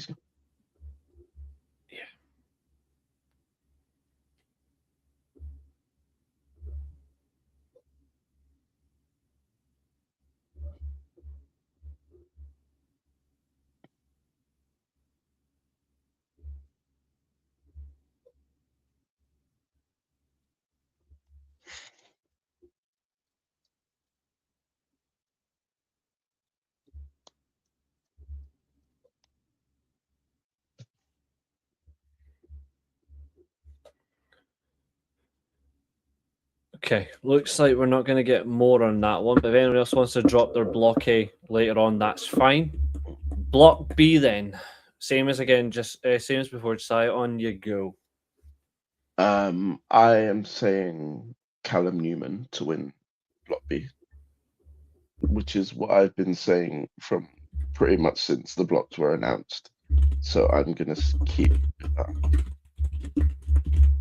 Also, Yep. it is also, but before we do that, it is important to note that the people that can advance from this are Callum Newman. Well, no, it's Ren Narita currently number 1, Callum Newman number 2. I think it's Yuya Uemura number 3, Gabe Kidd Mhm. number 4, and then Hinare number 5.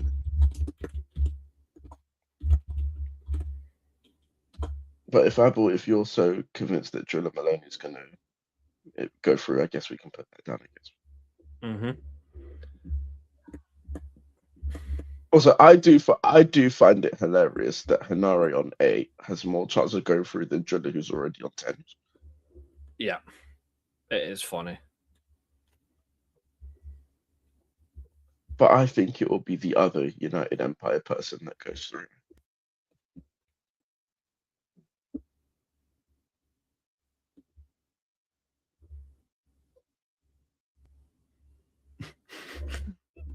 I'm just laughing at a response that Catherine sent you in Discord. Absolutely top tier. It was. Oh. So Catherine sent in as well to the Discord. This is from WWE's side. This Julia. has come from Women's Wrestling Brazil. There's going to be a brand swap. Oh, yeah, right. There are some people How long have you been hoping saying Julia. that? Yeah, there are some people hoping it's going to be Julia and Jordan Grace to Raw. They should I have done think it Julia needs to now. go back. I think Julia needs to go back to NXT personally. She's not had that many matches to the point where she could do with the additional matches. I think she just needs to go back to Japan where she'll actually be treated as a star.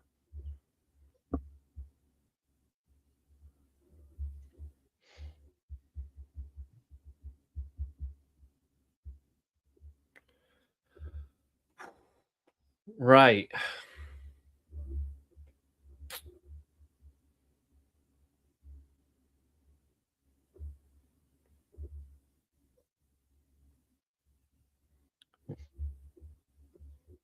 I'm trying to think who else is in this.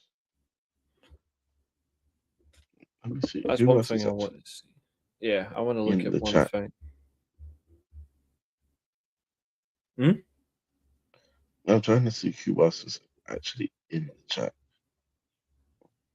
Because I mean, if Xavier, if he's still in the chat, he could predict these things if he's still here, and so could Chester. So Yeah. I'm looking at B block again.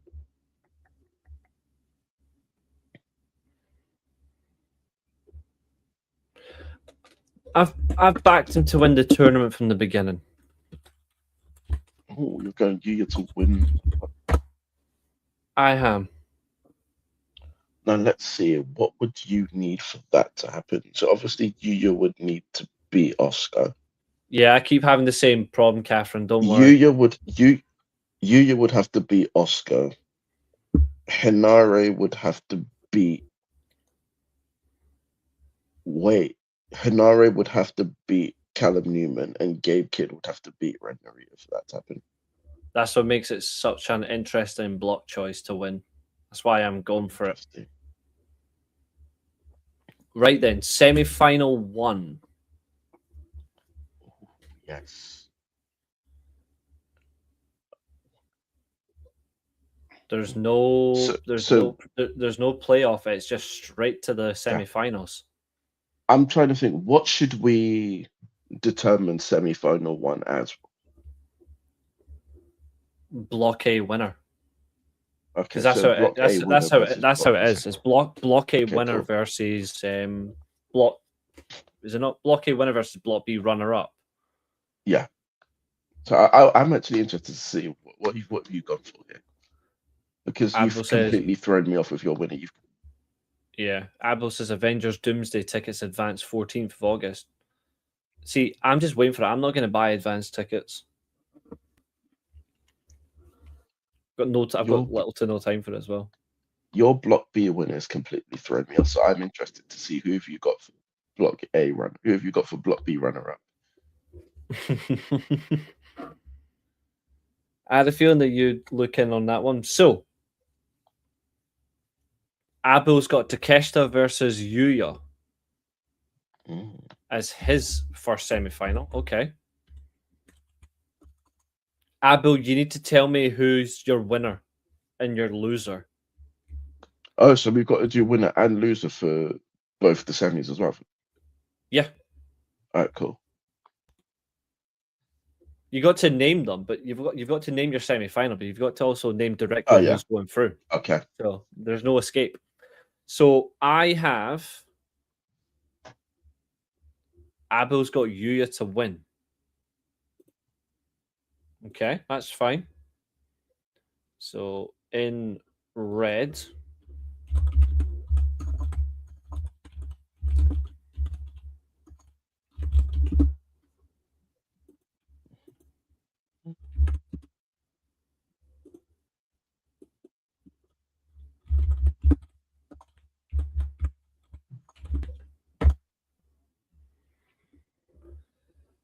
I have, which I think you'll like. Mine's will throw you in a very interesting spanner. I've got a feeling I know what you've gone here. I think you're going to Takeshita versus Gabe Kidd. It's like an interesting prediction.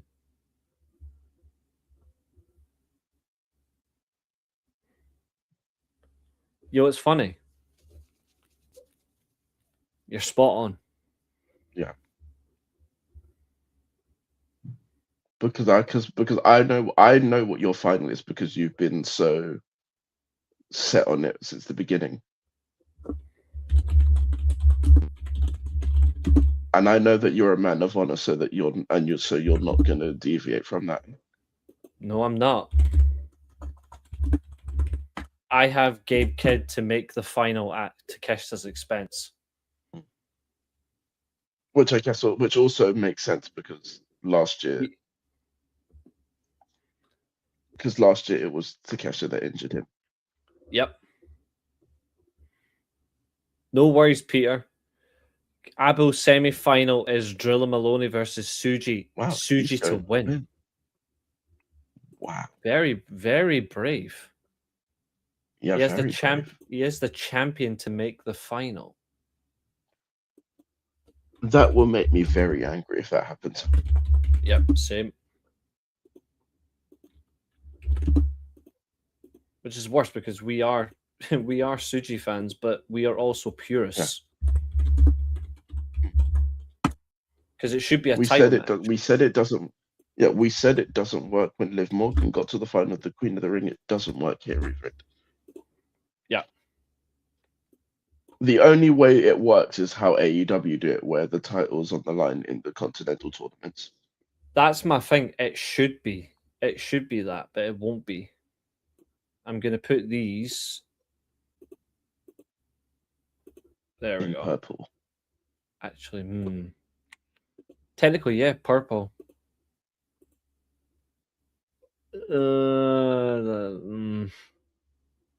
Let me see if I can make that red a bit less painful. There, leave it like that. Pink. Oh, the background color, yeah. We'll make it different. Tournament prediction lock-in is electric pink. Nah, yeah. That's worse.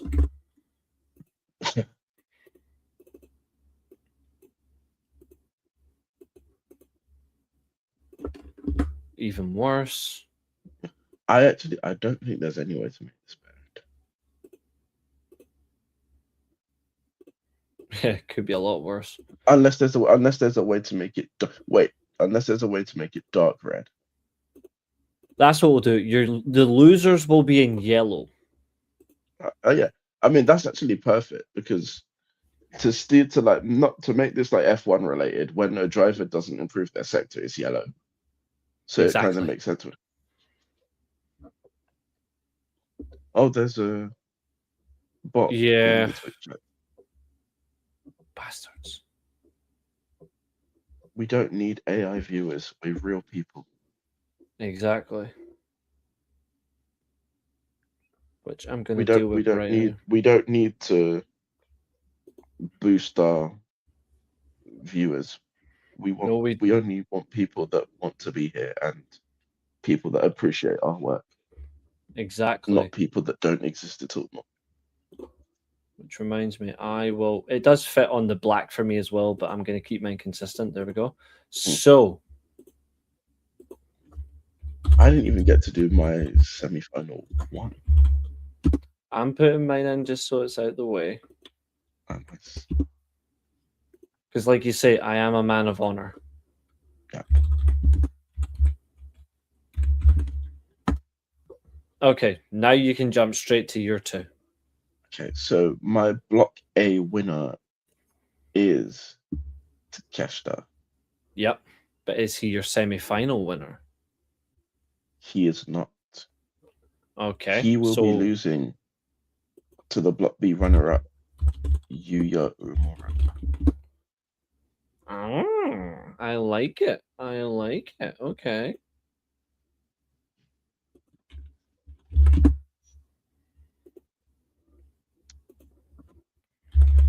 Which is interesting because if you look at the dynamic, that's very strong. And your second... Yeah. Actually, I'm going to put all of that in... I'm going to put all this in black background, actually. It just works. And then I can put these...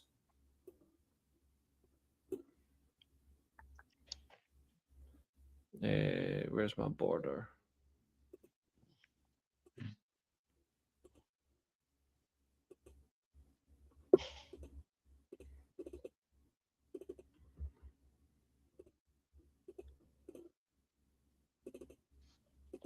There we go. Much better. Now, this is the one that I'm the most unsure about.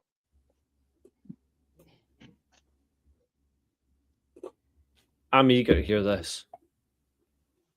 We already know your Block B winner is Callum Newman. Yeah. You have a babyface going to the final, which means Callum surely will be in the final. Or are you going to be an amazing sycophant and wind up people with babyface versus babyface final, which would be top tier? I mean, I don't know how this is going to go because the semi-final that I've come up with based on my thoughts on how this is going to go is another Callum Newman versus Yota Tsuji match.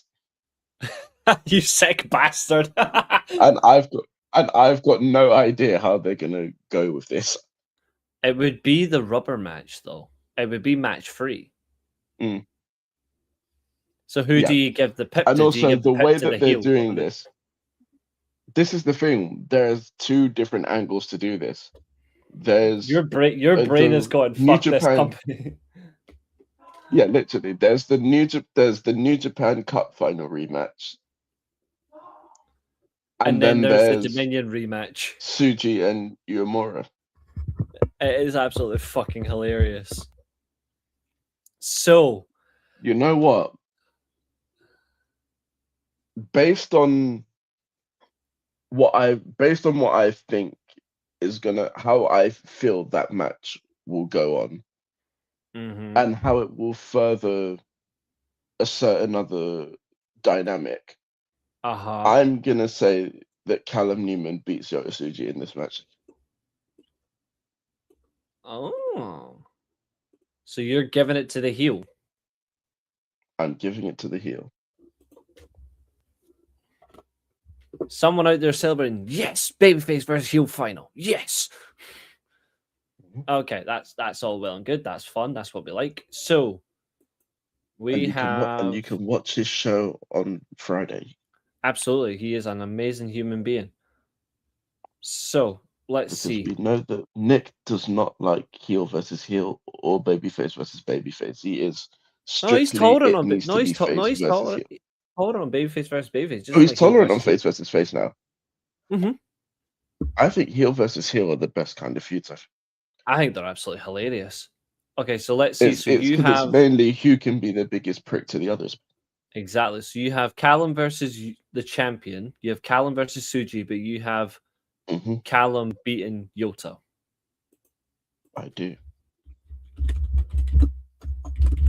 Because I'm thinking in my head that obviously we've already said that Yuya's winning the G1. My thinking is that Yuya is gonna wait until Wrestle Kingdom. Yeah, he's not going to be a slut. And because Callum beat Suji here, he's gonna be all cocky and be like, I want my match for the title.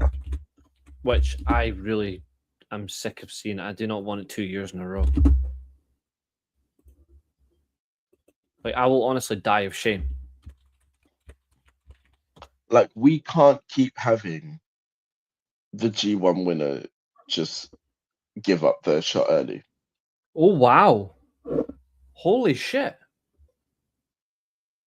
Paul Pogba's contract with Monaco has been terminated. Yeah, because he's injured, and I guess it must be long term. Oh, that's a shame. I think now it's time for him to call it a career.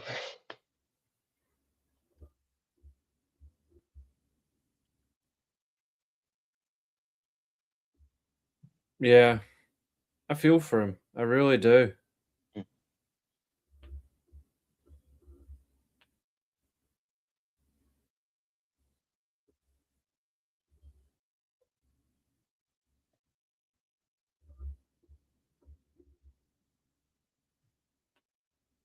I don't. It's mental. Like, in some ways, I admire it. In some ways, I don't agree with it, but it makes sense. Mm-hmm.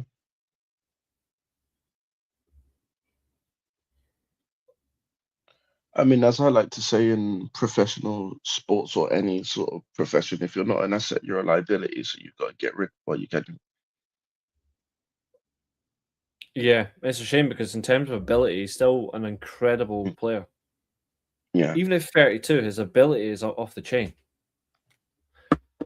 Mm-hmm. It's just a shame that his body doesn't allow him to do it. Yep. So Abul also has Yuya Umura to beat Yota Tsuji. Mm. So as this is going, we all have the same. This is actually going to be very interesting. We've all said the same winner because you've also said Yuya to win the tournament. Yeah. And we've been saying this since end of last year. We've been saying this for a long time. Like, we're not just saying it for the sake of it. Yeah. Like, we've been very consistent on this. Mm-hmm.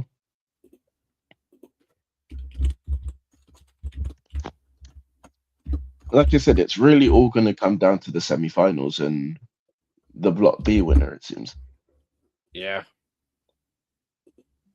Because it's right on that for me. Like, if it goes because if Yuya doesn't win Block, yeah, because pretty much if whoever wins Block, if the Block B winner's wrong, pretty much your entire semi-finals are wrong.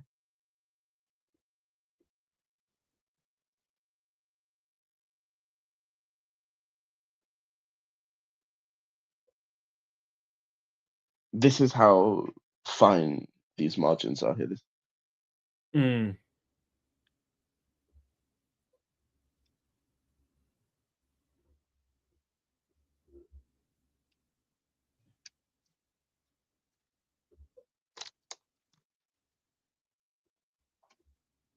Because I'm interested to know your takes. What are your rulings here? Are we doing half points for like the correct winner, even if their opponent's wrong? Mm-hmm. Okay, yeah. I mean, even if Yuya doesn't, even if he's in a semi-final, I only get the point if he wins the final. No, I mean as in like, say, like for example, like you get half a point for putting the Block B, like Block A and Block B. So like, say your Block A and B winner is right, but the person that advances is wrong. If the Block A winner or Block B winner still wins their match, do you get half a point for that? Because technically that portion of the semi-final is still right then. Yeah, I think that's fair to say. Okay. Because technically we're not predicting who finishes runner-up. We're just saying who we think they're going to face. Exactly. And that certainly bodes a very interesting question. And we won't find this out until this weekend. Yes, that is correct. So after 1 hour 55 minutes, that is the G1 portion of the review out the way, which is Yes. absolutely phenomenal. But as you know, we have another tournament to get into. Business is now really going to pick up in a different way. So we are now going to go through another special kind of tournament, which we've actually never covered on the channel yet, but we're going It's never to. happened before. On the, for the channel, no. The tournament, yeah. The tournament's been around for a long time. So we are going to talk about... First of all, I just want to put this image up on screen first because it's absolutely hilarious. That facial reaction. Yeah. So good. I'm going to add it into the StreamYard just now. I need to use my phone for this bit. Because we're going to talk about another tournament. Actually, I've got the community tab. I'll just do it from the community tab. Here we go. Because we've got the participants right here. So, by the way, have you seen that The Rock said that he's exploring a career in music? Yes. Did you see my comment about it? No, let me have a look. I gave him a different lyric to Sacramento. Oh, yeah. I saw that, yeah. Sacramento, lick my balls. Which you know for a fact he would do that. Yeah. I'd also like to give a massive shout out to Noah as well for the fact that they have their very first Singapore wrestler competing in the M1 as well, Chen. But that's excellent. The I remember G1, him from the NXT. M1 I don't does remember what they did with it, though. Yeah, the N1 does start September 12th and it runs until October 4th. And I have to say, in terms of as far as posters go for a tournament, this is Great poster. This is shit hot.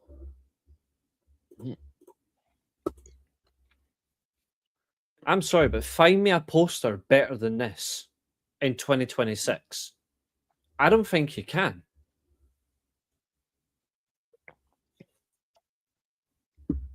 Especially for the participants, it's so well balanced. The most recent world champion, Shane Haste, Keno, Kaito Kiyomiya, Yoshiki Inamura. You've got Alpha Wolf, Chen, my favorite, Ozawa to win it. You've got Keno. Like, the names are endless for this tournament. I've got blocks A and blocks B here as well, because we're going to go through it. We're also going to bring this up in a minute because this is elite shithousery. We're going to bring this up in a moment. Also, congratulations to Hayata. We're going to cover him as well. He is the inaugural GHC 200 champion. We're going to talk about this as well. But here is the participants for the M1. So Block A, it's the Prince of Madness, Kaito Kiyomiya. He is joined by Yoshiki Inamura, because I am not saying that name out loud. Shane Haste is also part of this. Yuki Lino as well. Kazuyuki Fujita. Chen. Takashi Segura, who will be coming on as well. He got an unfortunate situation. And to close off the Block A, it is Alpha Wolf. Block B, Keno, Kenta, Tetsuya Endo, who I absolutely fucking adore, Manabu Soya, Kuga, Titus Alexander, Masa Kitamiya, who is last year's defending N1 champion, and he is joined by his Team 2000X teammate and boss, Ozawa. Very strong. We will be going through this. Yeah. My first thoughts on this is they're suffering from G1 syndrome, where Block B is way more stacked than Block A is.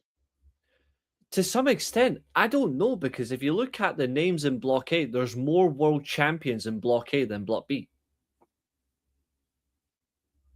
Shane Haste, Inamura, Kiyomiya are world champions. You got Alpha Wolf is a recent title holder as well, not the world title, but he's a recent title. Takushi Segura is a tag team champion. Chen is the underdog coming in a debut as a Singapore wrestler. And then Fujita and Yuki Lino are going to fill out the numbers. But Keno, obviously the most experienced member of Block B. Kenta is a title winning machine. I'm talking like in terms of names rather than accolades. All right, yeah. No, I think that's fair. I think if you look at it block for block, I would say there's 6 names in general for Block B, whereas Block A is 5. In terms of the names, that's 1, 2, 3, 4, and I would say 5. Whereas Block B, bang, bang, bang, bang, bang, and I would actually go as well Titus Alexander. Yeah. There's only one sad thing about this tournament.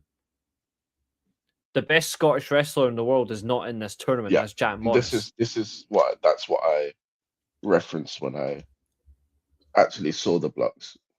Yeah, because I saw Titus Alexander in there, and I thought, how is Jack Morris not in there? He qualified ahead of him. That is crazy. Yeah. But and again, Alpha Wolf that won just the ladder shows you match how to qualify. But then again, that just shows you how stacked Noah is in terms of its talent. Would you agree now?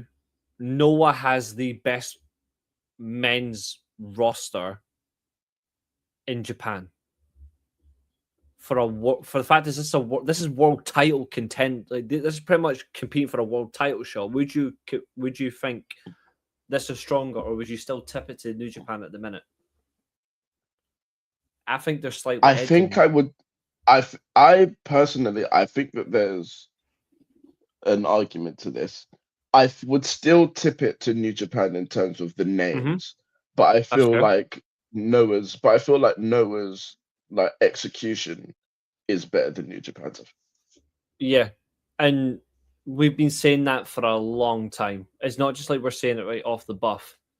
Yeah, I had to get a cheeky edit in, obviously, of Naito with the title. It looks better than the picture I actually had on screen earlier on. Actually, it makes him look sharper. Although I will say, since we're talking about male rosters, I actually do want to say keep an eye out for DDT's male roster, because I think that roster is very understated about how good they are. Oh, I agree with you 100%. I actually have been watching a lot of everyone recently. Because everyone like just associates DDT wrestling with comedy and chicanery and nonsense, but it's not. If you actually look at them wrestler for wrestler, their wrestlers can wrestle. Yeah, and they would give a lot of talents in the US currently a run for their money. Yeah, especially your so-called favorites. They're that good. Like for example, look at everyone raves about how good Takeshita is and how he's one of the best in the world. He's a DDT wrestler at heart. Exactly, and he always will be. Yeah, Kenny Omega did a lot of work in DDT before going to New Japan. And then you've got Chris Brooks as well, very good wrestler. He certainly did. Now, I want to make this thing very interesting. So this is actually a 4-night. This is technically a 4-night event. In fact, I would actually go as far as to say, if we're talking about DDT male roster talent, I would actually go as far to say right now, Chris Brooks is better than Zack Sabre Jr. I agree. I agree completely. I don't see any harsh prediction in that at all. We are just to make it very clear, folks, we are only reviewing night 4 because that's the one we're discussing. And what I mean by that is Noah does this very interesting thing where they have something called the Odyssey Tour. And the Odyssey Tour is split over 4 shows throughout the year. So we had the first show back in January, and that was Inamura versus Kitamiya for the title. That was the main event. Yeah.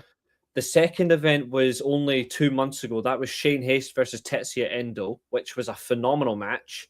All these shows are at Korakuen Hall, which is even better. Yeah. Which we're going to talk about in a minute. Yeah.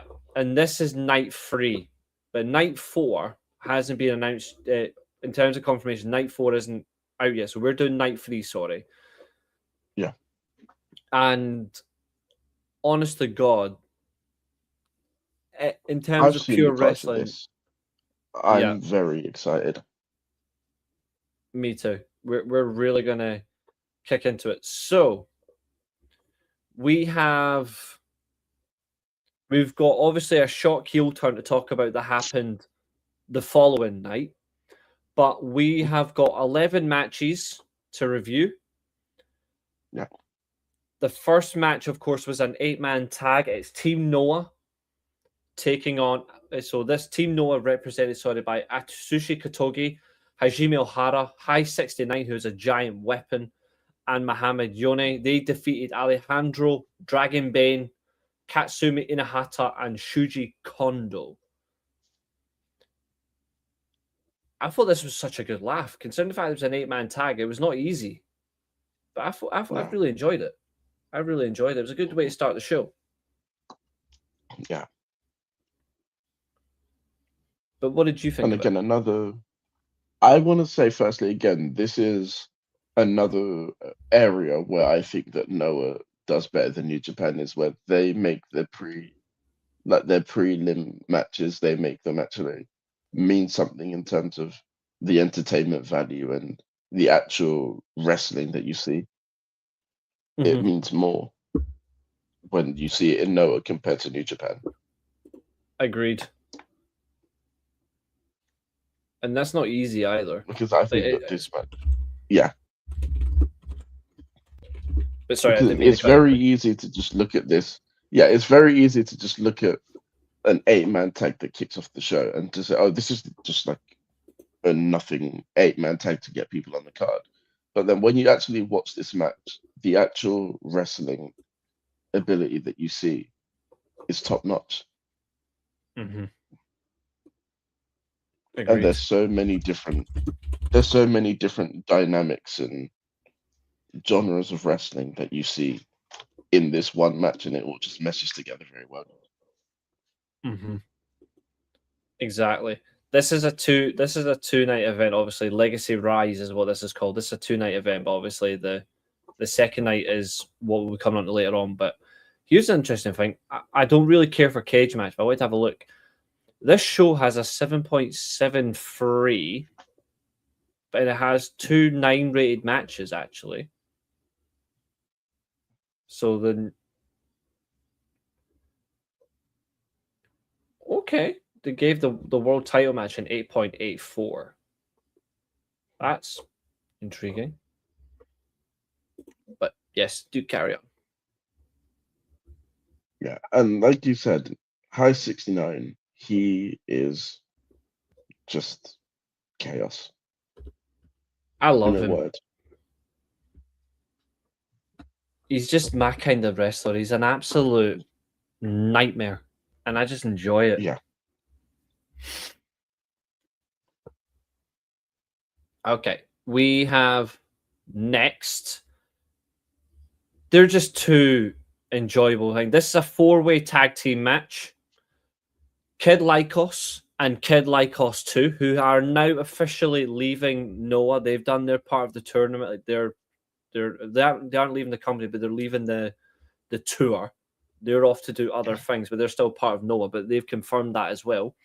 They defeated Bohawi and Reece, and they defeated Black Menso Ray and Super Crazy, and Midori Takahashi and Yoto Koyanagi, who we have praised several times this year already, Koyanagi. Again, another key point, they got this spot on.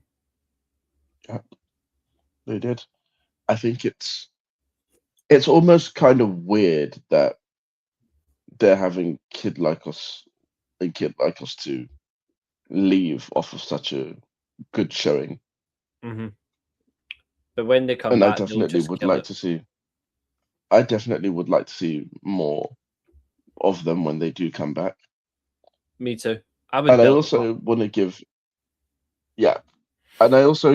give massive props to Super Crazy. Like, after all of these years, the fact that he's still moving the way that he does is absolutely just crazy to see. I would love to know his secret, how he's still so agile. Yeah. Because it's madness. It is madness. We have the when shortest match. You look around all the other promotions in the world, their old guys can barely move, but yet you still see Super Crazy doing all of the things that he was able to do in his prime. It's so good. It is so good. Up next is the shortest match of the entire card. It is a tag team match between Daiki Odashima and Ita versus Team 2000X, Yun Masaoka and Kai Fujimura. This is the GHC Junior Heavyweight title preview match between Ita and Fujimura. This match was 51 seconds because it ends in an absolute battering of a destruction inside the arena. It's a double countout. And all I'm going to say is thank you. Yeah. Because what happened after that is the best way to promote a title match. The champion battered his opponent black and blue. He battered Fujimura and he took weapons to him. This is like the top babyface of the junior division, and he battered the heel opponent with weapons. Yeah. I loved it. What did you think of this short but sweet segment?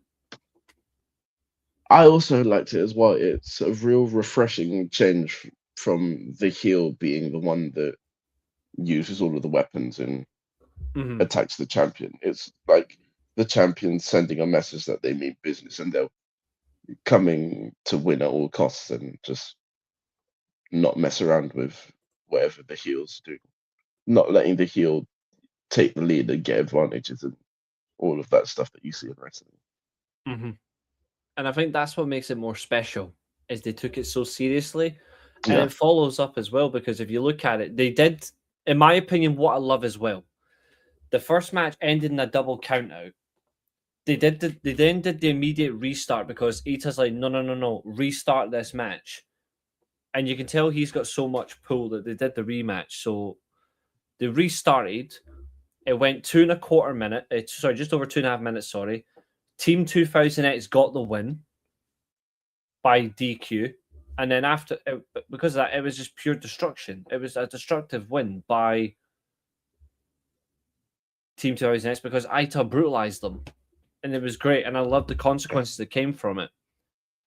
Up next, we have the first of 4 GHC 200 championship matches. All matches in this tournament, to crown a winner, is 200 seconds long. So this is 3 minutes, 20 seconds. Your tournament participants are Hayata, Masakitamiya, Tetsuya Endo, Amakusa, Alpha Wolf, Keno, Kaito Kiyomiya, and Yoshiki Inamura. Now, one of these matches is controversial, and we are going to talk about it. But we're going to get to the first one, which is Hayata defeating the chairman Masakitamiya by pinfall. By countout. Sorry, it was supposed to be pinfall, but he got a countout win instead. 1 minute 33. Your thoughts on this? Yeah, I just think that the ending was pretty weird in the sense that it wasn't meant. In the sense that it wasn't meant to happen, and they could both kind of tell that it wasn't, just by the way that they quickly tried to rehash it, even though it And was already too late. Yeah. The awkward thing about this tournament is if you get a draw, you're out. Yeah.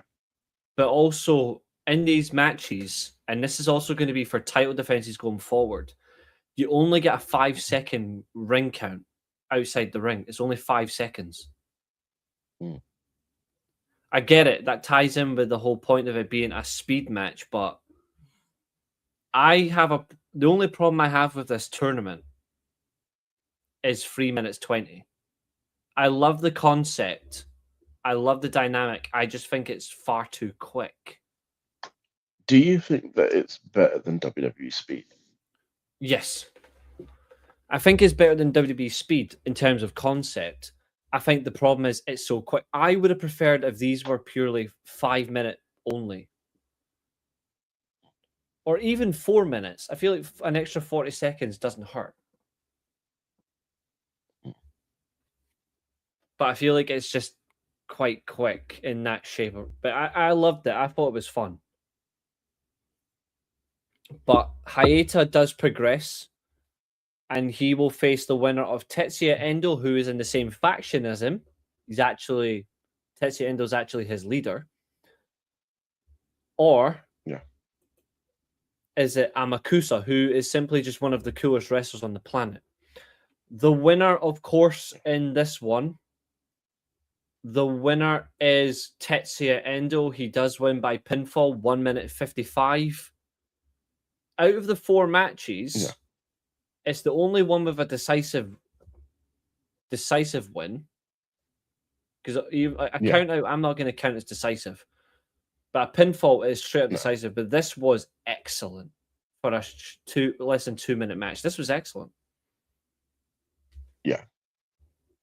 And I think this is a big example of what this concept should be.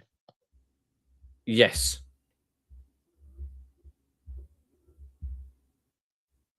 Just 2 wrestlers going out there and doing their best to just win the match from the get-go. They rattled each other's cages. Like they set out to hurt each other, and I loved that. It's not the most brutal of the 4 matches though, but I absolutely loved how this was. I cannot say any more about it in a way that does not do it justice. But it was really good. It was really good. Up next is the Prelude to Chaos. It's a 6-man tag. It's Team 2000X Ozawa, Tadazuki, and Takashi Sugura taking on Passionate Rattels, Manubu Soya, Yuki Lino, and the returning Yohei after 320 days. Team 2000X, of course, ruins the return of Yohei. But little did we know that 24 hours later, Yohei would have a very different last laugh. So this match, we're going to discuss that match, and we're going to talk about that interesting last laugh. But in terms of the match, I thought Yohei's return was excellent. I thought the crowd were so up for it. The crowd really got behind the baby faces. But it doesn't matter who he's up against. You just cannot dislike a Ozawa match. Yeah. Like, he is... MJF says he's a generational talent. Just show MJF a match involving Ozawa and he'll change his mind. Ozawa is the generational talent. But what did you think of this? I enjoyed it. I think it masked what happened the following night very well. Mm-hmm. I think that the crowd really bought into what they were seeing, and that also plays very well into the delivery and execution of the following show. Yeah, if and you like can you said, suck in a just crowd like you that. can't get bored of an Ozawa match. No, he's honestly one of my favorite wrestlers in the world. He has been for so long. I just can't help but glaze on Ozawa because that's just how it is. But the following night, which was yesterday, because obviously this is a 2-night event. This first show was on the 9th, which was on Sunday. This event was on Monday. Yohei would turn on Passionate Rattels and he would side with Team 2000X. Now, that's another member to this faction. Some people are not going to like it because factions are growing, but Team 2000X do get members, but they don't rush recruitment. They take their time. They can add as many as they want, but they don't dive in and get like 4 at one time. They increase slowly. And if you notice, every time they get it right, Yoshitatsu is constantly paying attention. Yeah. Like, that man deserves a raise for just how good he actually is. Yeah. I like the recruitment process, actually. I think it's the best in pro wrestling from a faction perspective. Yeah. Like, they don't miss a beat. Like, the way they had Alpha Wolf join at the start of the year was fundamental. It's one of the best heel turns of 2026.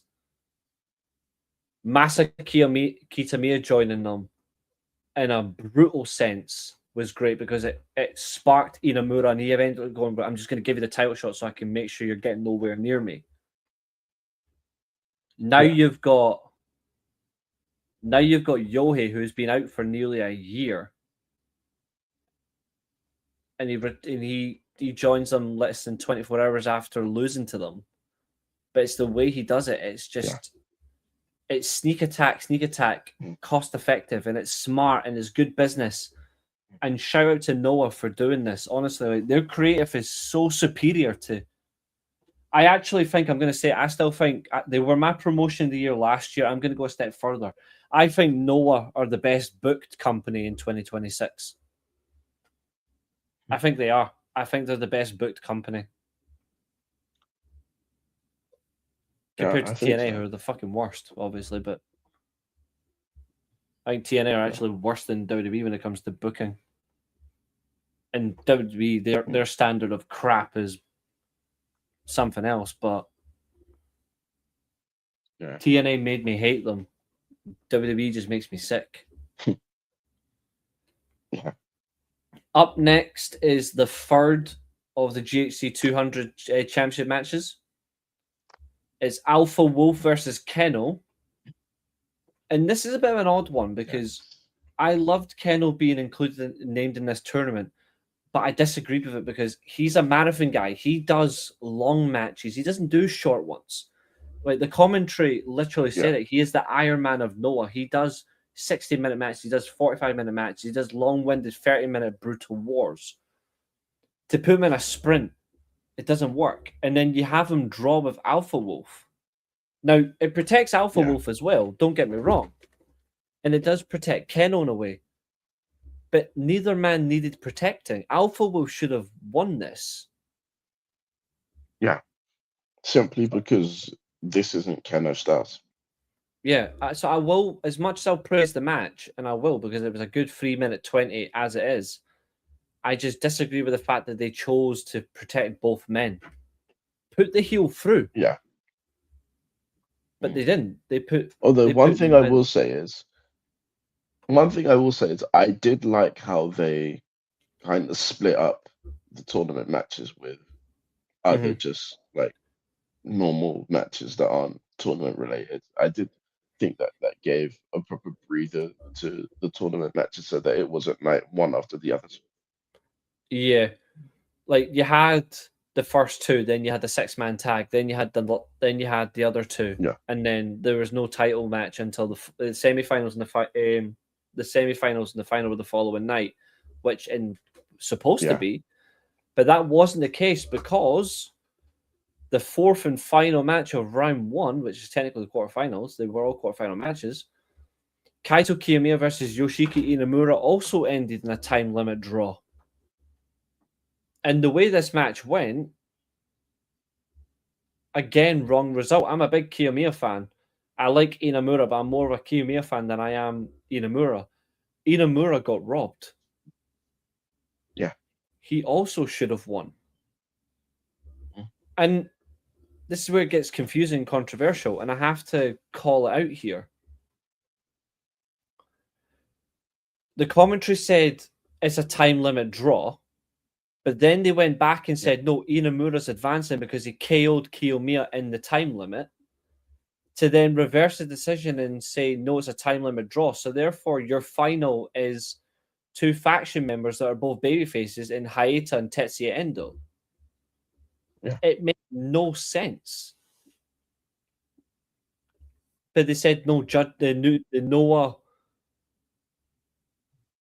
like the Noah Championship Committee and Creative and all that, and the powers that be have said, no. Yes, Kiyomiya was KO'd, but it was after the time limit expired. So I'm like, so okay then, but why have two draws?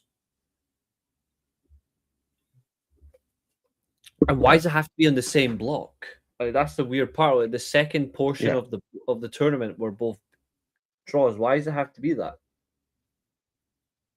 You still could have had the same final. Yeah.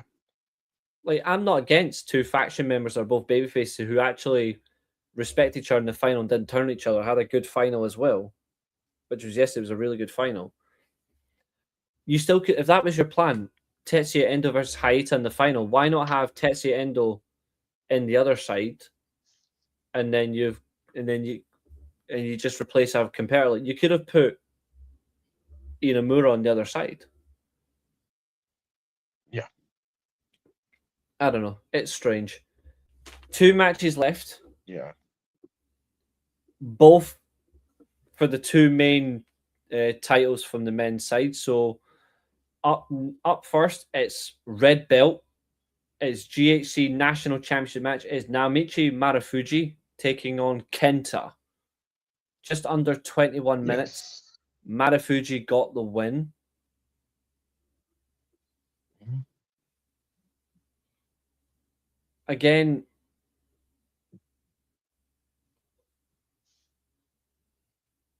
I don't know much more you can say that hasn't been said about this match because so many people have praised this match.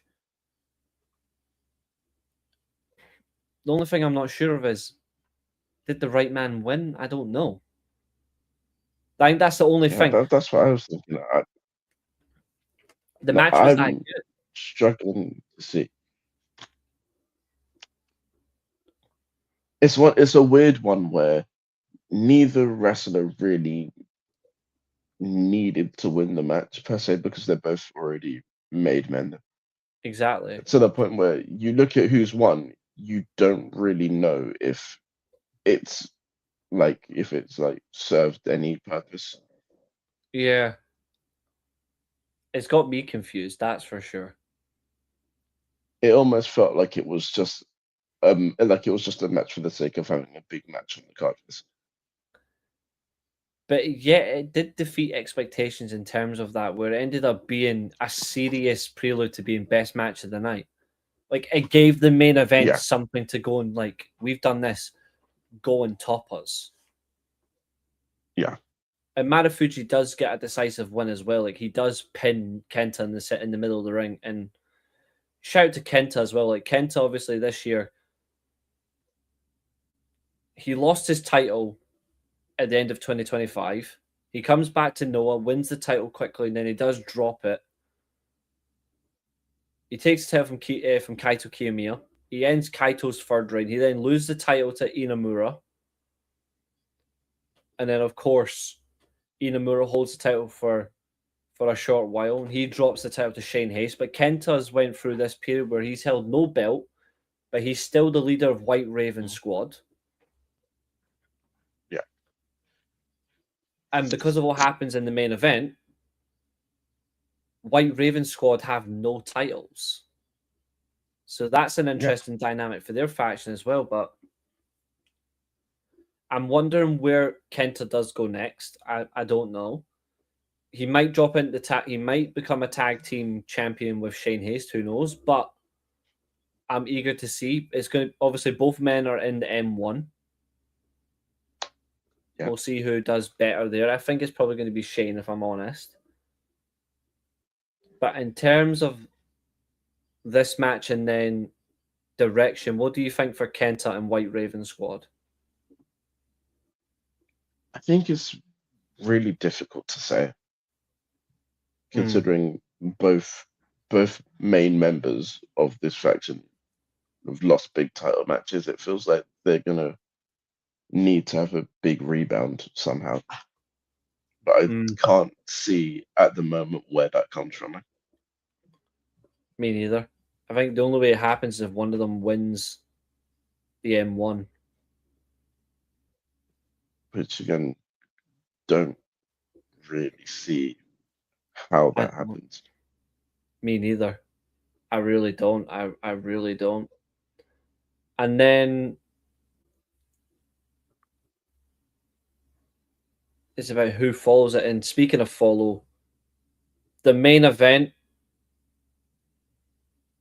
the man that was overlooked many years ago for a Wrestle Kingdom main event. He wins the GHC Tag Team Championships on his debut at the start of 2026. And now, in his first crack at a GHC title match, he ends Shane Hayes' title reign in 99 days and 3 defenses. And also another crucial point. Couldn't even get him to 100. No. Another crucial thing about Shane Hayes' defeat is Naito avenges the G1 loss from 3 years ago. Yeah. Shane Hayes did beat him in the G1, and it wasn't just a simple win. He really stuck it to Naito in the G1. Yeah. I loved as well. This is what I loved about it. Destino didn't work. Traditional Destino did not work. He then does a different variation of the thing. And I'm like, I'm going to say this now. I want him to use the second one going forward. That second variation of how he won the title, I'm like, please use that going forward because that looked lethal. Obviously, still use the other one, of course. Like, don't get rid of the original, but the new version he did. Don't do what David Finlay did and just completely change the finisher and not use the other one anymore. Yeah, have two. Like, have two. This is Destino version 1. This is Destino version 2. It's kind of like how Zack Sabre Jr. has the Zack Driver and the Sabre Driver. Yeah, he has two methods, and I like it, and I just loved how Naito won this. I also love as well, he did the first LTJ roll call of Noah as well, and I love the fact as well that nobody interrupted him. Oh yeah, especially the fact knowing that Kenta's also in this company. Yeah, I honestly expected Kenta to interrupt him, but he didn't. I loved it. But I love as well that he had an amazing match. He's basically told everybody who doubted him, go fuck yourself. And then he decided to go a step further by saying this. I said at the start of the show, he is the smartest wrestler in the world. I'm sorry, but when your world champion says this, how the fuck do you top this? This man literally has come out and said this to everyone after the show. My name's not on the M1 entrant list. Guess my request got approved. I want Noah pushed to number... Absolutely brilliant. I want Noah pushed to number 1 in this industry. New Japan holds Ryogoku in October 2. Champion versus champion. So let Noah crown its own number 1 and send him to face me under the same conditions. The gap between the two companies will show up clearly. I'm attendance numbers alone. That's exactly why skipping M1. Don't take us a step back. This is a step forward for Noah too. Not at Shimizu Marine Building, but I'll see you all August 23rd in Kawasaki. Adios. Yeah. And he actually went one further. He said adios and then he did this. He fucking smirked. He fucking smirked. Yeah. he is, without a shadow of a doubt, the smartest man in the world. And I have another thing as well that was absolutely fantastic. He had a match, of course, with Lyko's gym, Kid Lyko's and Lyko's 2, and Kaito Kiyomiya as well, which pissed off Kaito Kiyomiya. And Kaito's like, I'm coming for the M1, I'm coming for you. But even worse, look who lost to Ozawa. Yeah. Both of them. But of course, the biggest result as well of yesterday, Kai Fujimura beat Aita for the title. Yes. That's really impressive. Mm-hmm. I wonder, will Aita get the title back quickly, or will they let Fujimura have a chance? Because Fujimura has never won it either. This was him getting it. I think that, considering this is his first reign, I think that this is where you kind of allow him to have a run and see where he is in terms of a champion. Yeah. Like, let's actually give him a chance to be a champion, and let's let him see what he does, because he's always been the nearly man. And it's a shame, because he's far more talented. Mm.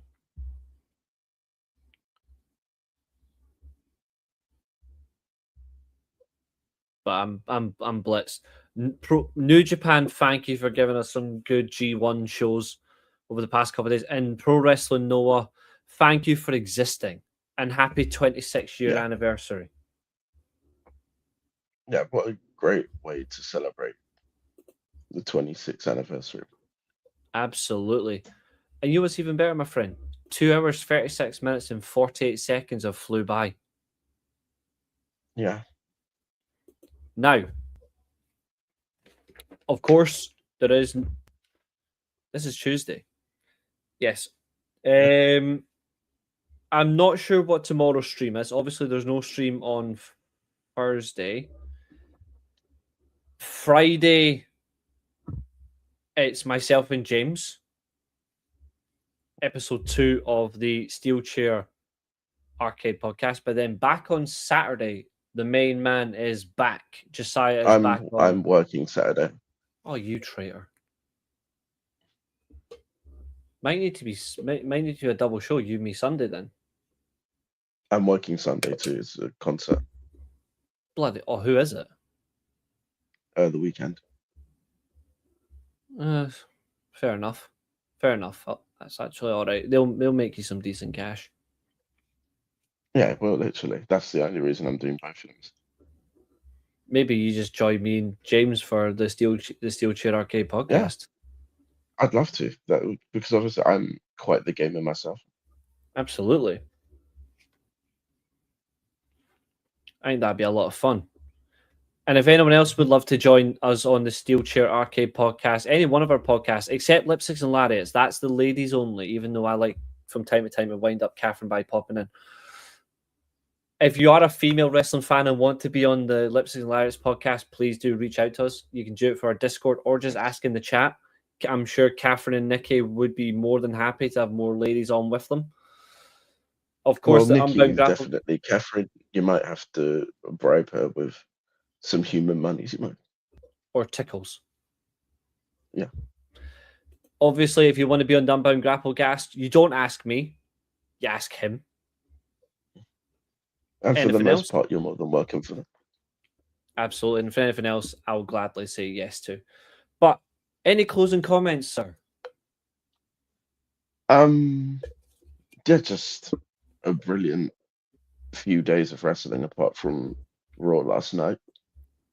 I believe the final night of Blockade is tomorrow, so it'll be interesting to see if these predictions last well or if they get completely blown wide open within, I guess, the first few matches. But time will tell. Absolutely. Everyone in the chat, thank you so much. If you're new to the Weekly Steelchair, please do like, share, and subscribe. Please go do and check out Nick Teodoro on YouTube. Do check out the Mid podcast as well. That's Katherine.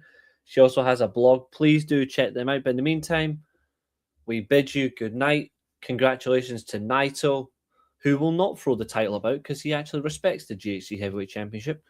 But Yeah. apart from that, thank you. Good night. See you tomorrow.